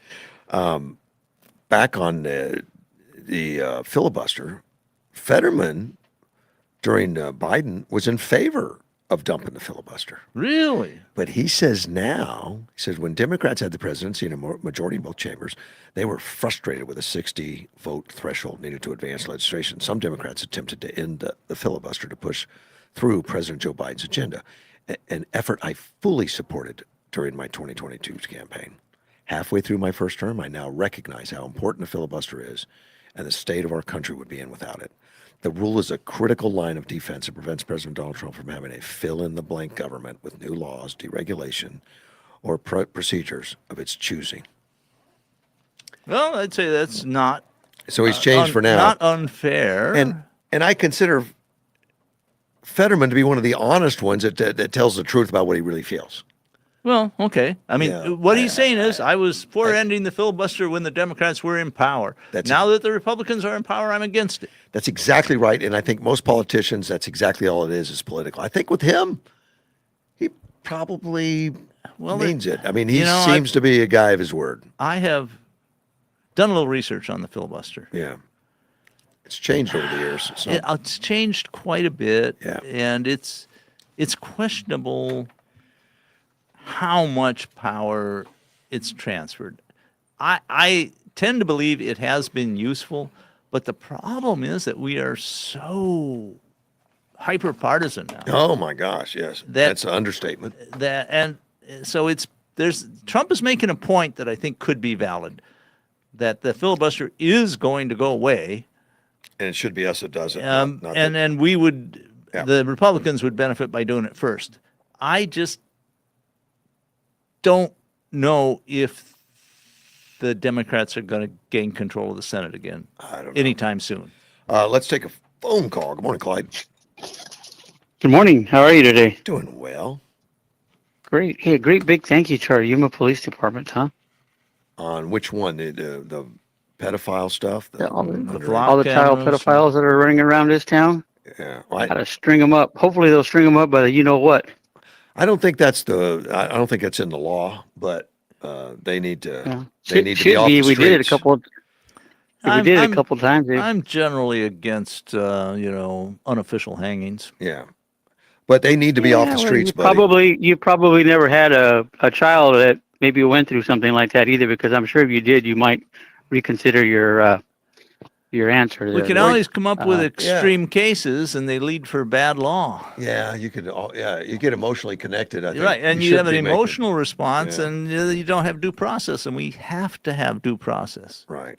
Well, how about the people that do admit that they've done it? I mean, you have a lot of people sitting in jail that have admitted to doing it, and due process has been passed already and gone through once, twice, 2, 3 times. We do have legislators that we can change laws and we can change punishments, and frankly, but sex offenses are punished pretty hard. Half of them legislators are in the little circle. They could be, and that's a problem for sure. That would be a definite problem. Well, I just think it's a great big thank you to the task force that did it, always working to keep our community safe. We should be extremely grateful and thankful that we have an incredible police department and an incredible sheriff's department. And I'll say that this is not an easy job. A very good friend of mine described how hard it was for him, because he was tasked as a law enforcement officer to go through like the images for child pornography and stuff. And he said it was horrible. It was one of the hardest things he'd ever done, was to have to go through them just to make a case under law. So it's difficult. It can be very difficult. Right. Well, I think we would just change our laws a little bit, and you know what? Maybe you don't have to do an unofficial hanging, but we would just enforce, and when you're sentenced to death, you use all the extremity, you exhaust all the due process, without a doubt, that this is the man that's guilty. We have DNA now that does a lot of that stuff. We do. In fact, helps. DNA has helped set a lot of people free that said they were innocent, and you are correct. Later proved. So we know that the DNA process, takes a lot of everything out of it. But people that actually admit to doing it, I mean, if you see somebody walk up and shoot somebody, case in point, this guy at the In-N-Out Burger, had he survived and that he was the actual shooter and he actually took somebody's life, how much more due process do you need to give him? Well, I think it's an open shut case there. You got video. Should be. It should be, but getting the pedophiles off of our streets here in Yuma is a good job. Job well done. I mean, those kind of people need to be where. Yeah. But thankful for the news. Thankful for Jennifer always keeping us. Jennifer Blackwell always keeping us up to date with what's happening locally. I mean, I don't read the Yuma Daily Sun or get it, because sometimes it's kind of whatever. But Jennifer does a great job with the news. So yeah, it makes me wonder, with this being an interstate thing, how much the Trump administration, and remember, they were trying to track down all these minors who were trafficked across the border, basically, that they lost track of. And I'm wondering if that might be part of it. You know what? In this case, I'm going to give the credibility to our local Yuma Police Department. Oh, sure. because- I don't because want to up take there anything right now, away. up there right now, they're failing us. I mean, Epstein files, people that they know are involved in all that stuff, and the hold up, the promise that everything was going to be released. It hasn't been released. It's been, you know, we're 2 years in, and we still don't know. They're not released. People hiding people covering tracks for people. So I'm not going to give the Trump administration credit. I'm going to give the guys that are on the street in our local neighborhood and in my community, thank you 100%. And I mean that across the board with the local sheriff and Yuma Police Department and DPS too, if they were involved. But yeah, not going to give legislators credit anymore. Oh. Cal, once you start giving them credit for everything else that's going on, look at the price of gas. Exxon just posted a $12 billion profit in the last quarter. Profiting off of us. It's a good day to be a oil guy. The price is up. Yep. Yeah, and it's not a good day to have an electric car and you live in Phoenix and you got to watch how much your electricity. I guess you got to choose, do I drive or do I sit with an air conditioned house? Because they were watching for rolling blackouts in Phoenix. Have they had one? Oh yeah, I mean, you Rolling must blackout? you must be living in a ostrich farm or something, sir. With all due respect, Every 'cause chance there's a I lot- get, I like the farms. The people like that I the dirt, huh? listen to online about electric cars, they charge them at night when the rates are low, and Yeah. then drive them when they need to during the day. Right. Well, you know where I'm coming from, so go Okay. build some more solar farms. You guys have a good day, but See you, thank man. you, Yuma Bye-bye. Police Department. And Yeah. We know where he's coming from. I Yeah, think so. We do. I didn't know they had a blackout. I don't. Rolling blackouts. Well, it's been hot. It's been super hot. So, and air conditioning takes a huge amount of power. Yeah. Let me see. And this is one of the cases where solar power really works well, by the way, because solar power tends to be producing lots of power when you really need it for air conditioning. Oh, I imagine they do. Till the sun goes down. Well, It's right. it's gonna stay hot. But that's the requirement for for air conditioning drops with the sun too. Apparently, they have 398 customers out In the Phoenix area. Phoenix area. I guess. Well, you don't want to be one of those guys. Maricopa County has 342. Cochise, Yuma County had 9 out. I don't know if that's a blackout, like It's hard out to of know. power, because I was shocked if they'd be out of power, but must be power lines down or some damage or something. Yeah, maybe a substation. Yeah. Has And that can problem. happen during the heat. Yeah, sure it can. I mean, and that's, like we were talking about distributed power, which helps on that kind of stuff. Yeah. Well, it still gets distributed, even if it's a mile instead of 1,000 miles. Right. And there are problems too. When you have a lot of sources of energy, you have to have some way to make them all come together and work with each other. Yeah. Well, I see there's, and the APS has put out a map. And I'm going to call APS. I need to talk to them anyway about power outage and what's causing it. It says right now 9 homes and businesses are without power in Yuma County. 9.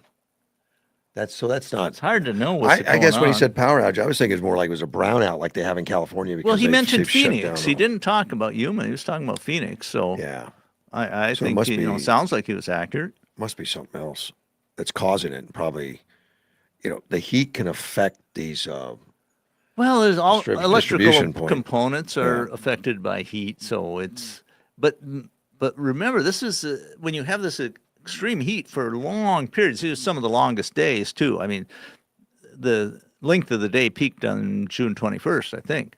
But but still, you've got a huge amount of electrical usage to go with air conditioning, and so that if you're going to have a blackout, that's the time when it may happen.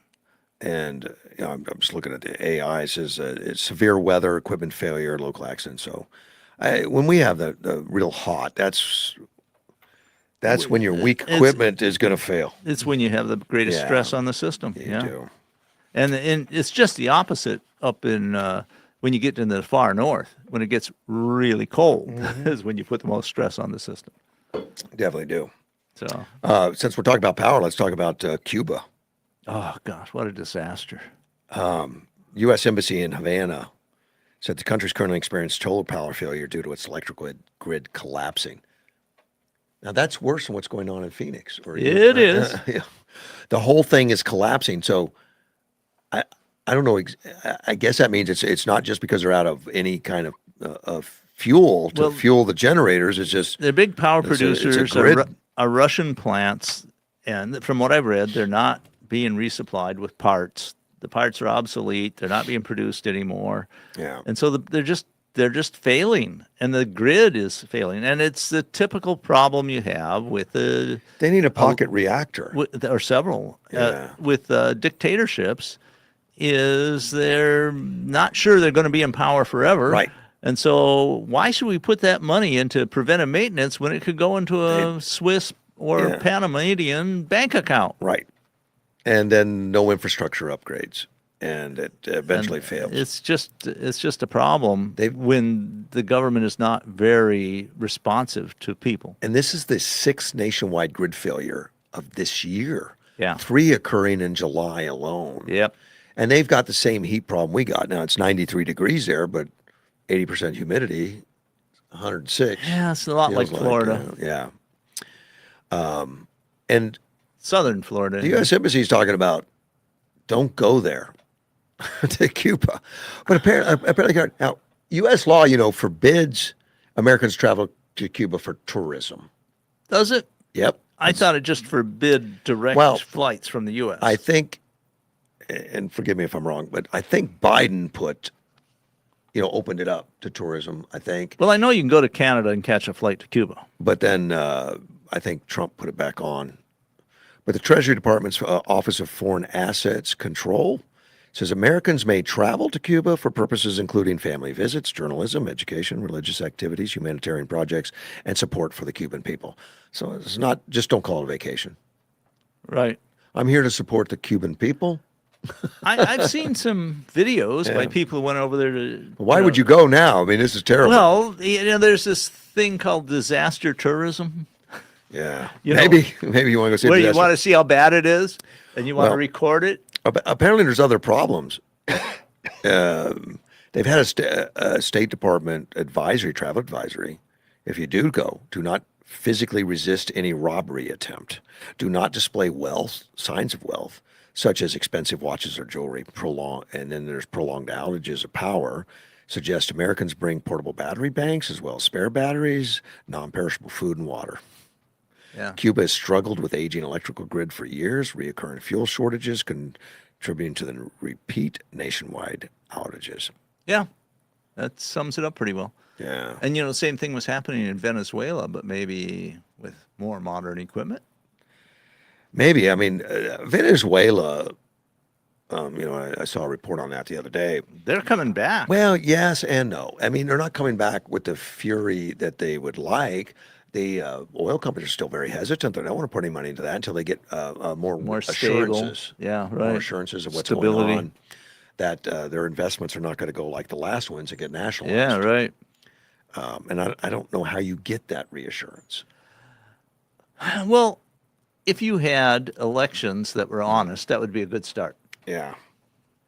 Well, we'll see. I don't know. Trump, I know, has got his hands in Cuba, his hands in Venezuela. I mean, he's everywhere.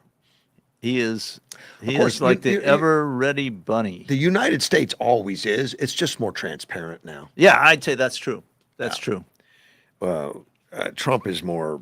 I don't know. He's out there. He's going to tell people what's going on. Not he's he does. He's open, but he's so bombastic and hyperbolic. Yeah. That he can say what he's going to do, but there's been 3 other instances where he said something a little differently, so that the opponents don't know really what he's going to do. That's good. It works for me. I mean, if you're going to be a negotiator, you have to have some uncertainty in there, or there's no point. If the other side knows exactly what you will do, there isn't any negotiation. They just insist on the maximum they can get. or they don't work with you at all. And I think that's really kind of what's happening in Iran. Yeah. I'm not saying the Iranians know what President Trump will do. It's just that they really don't want to negotiate.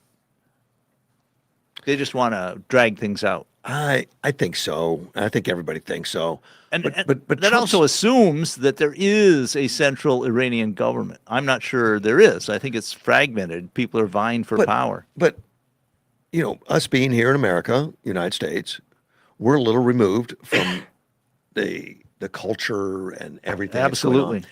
But Correct. what Trump has been relying on, I think smartly so, is all the neighbors, Saudi Arabia, Qatar, He has. Qatar. And the reason that he's not bombing right today, it wasn't because he doesn't want to. He was It's 'cause asked. he was asked by the people that are going to have to live with the results. Yeah. And those are the guys that live right next door that have to live with it. Well, And I can see that. Look at if you have a common boundary with Iran, yeah. and the U.S. bombs all the power plants and the bridges and the waterworks, They're the neighbors that are there's get the going to be millions and millions of refugees. right. And Trump is asking them for things. He's asking them to go join the Abraham Accords. Help me out. Right.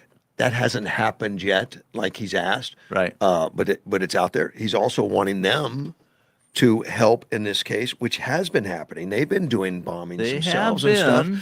And it would be them that was going to do reconstruction, not us.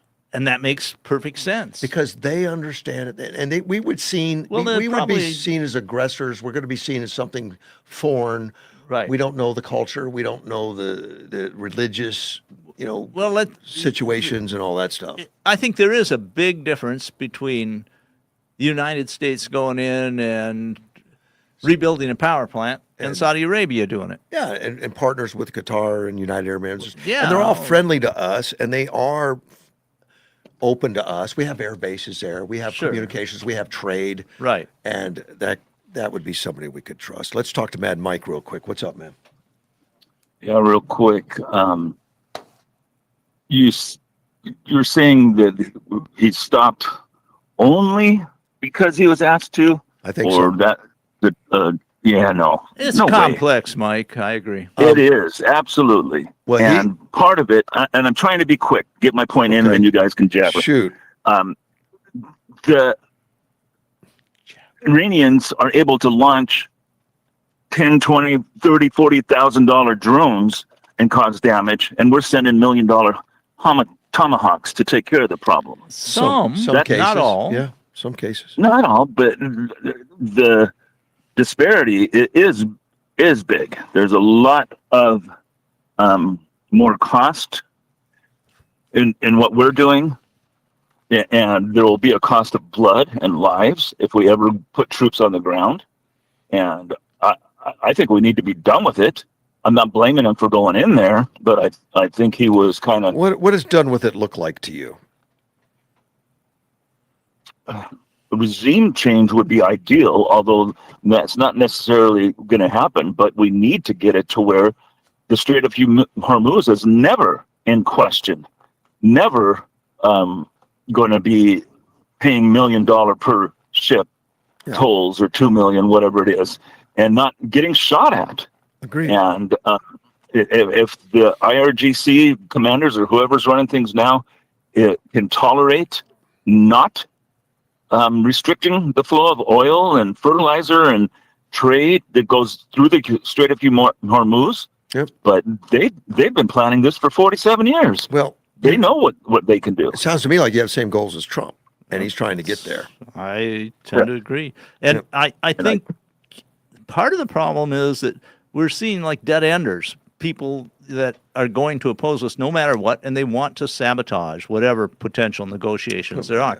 So they have a drone or they have a missile and they launch it. And it doesn't take a lot to create newsworthy news. But Iran's like that anyway. But, right. Mike, I don't think you're much different, but Trump's leaning on the neighbors, which I think is brilliant. Versus saying, we're America, we know what to do. Don't tell us what to do. We're going to do it. Sure. You made a comment that the only reason is because he's been asked. Well, that's because Trump said that. Trump said that. And you know how much he has to manipulate the news media, how much he has to regulate the price of oil and gas by saying, "Oh yeah, we're negotiating," and 30 seconds later, the Iranians said, "The hell, we're not. We're not negotiating. We don't want nothing to do with negotiating." Of course, And- they say that. Well, Yes, one of the problems, Mike, I think you would agree, is that we don't know who's in charge in Iran, and nobody really does. Right.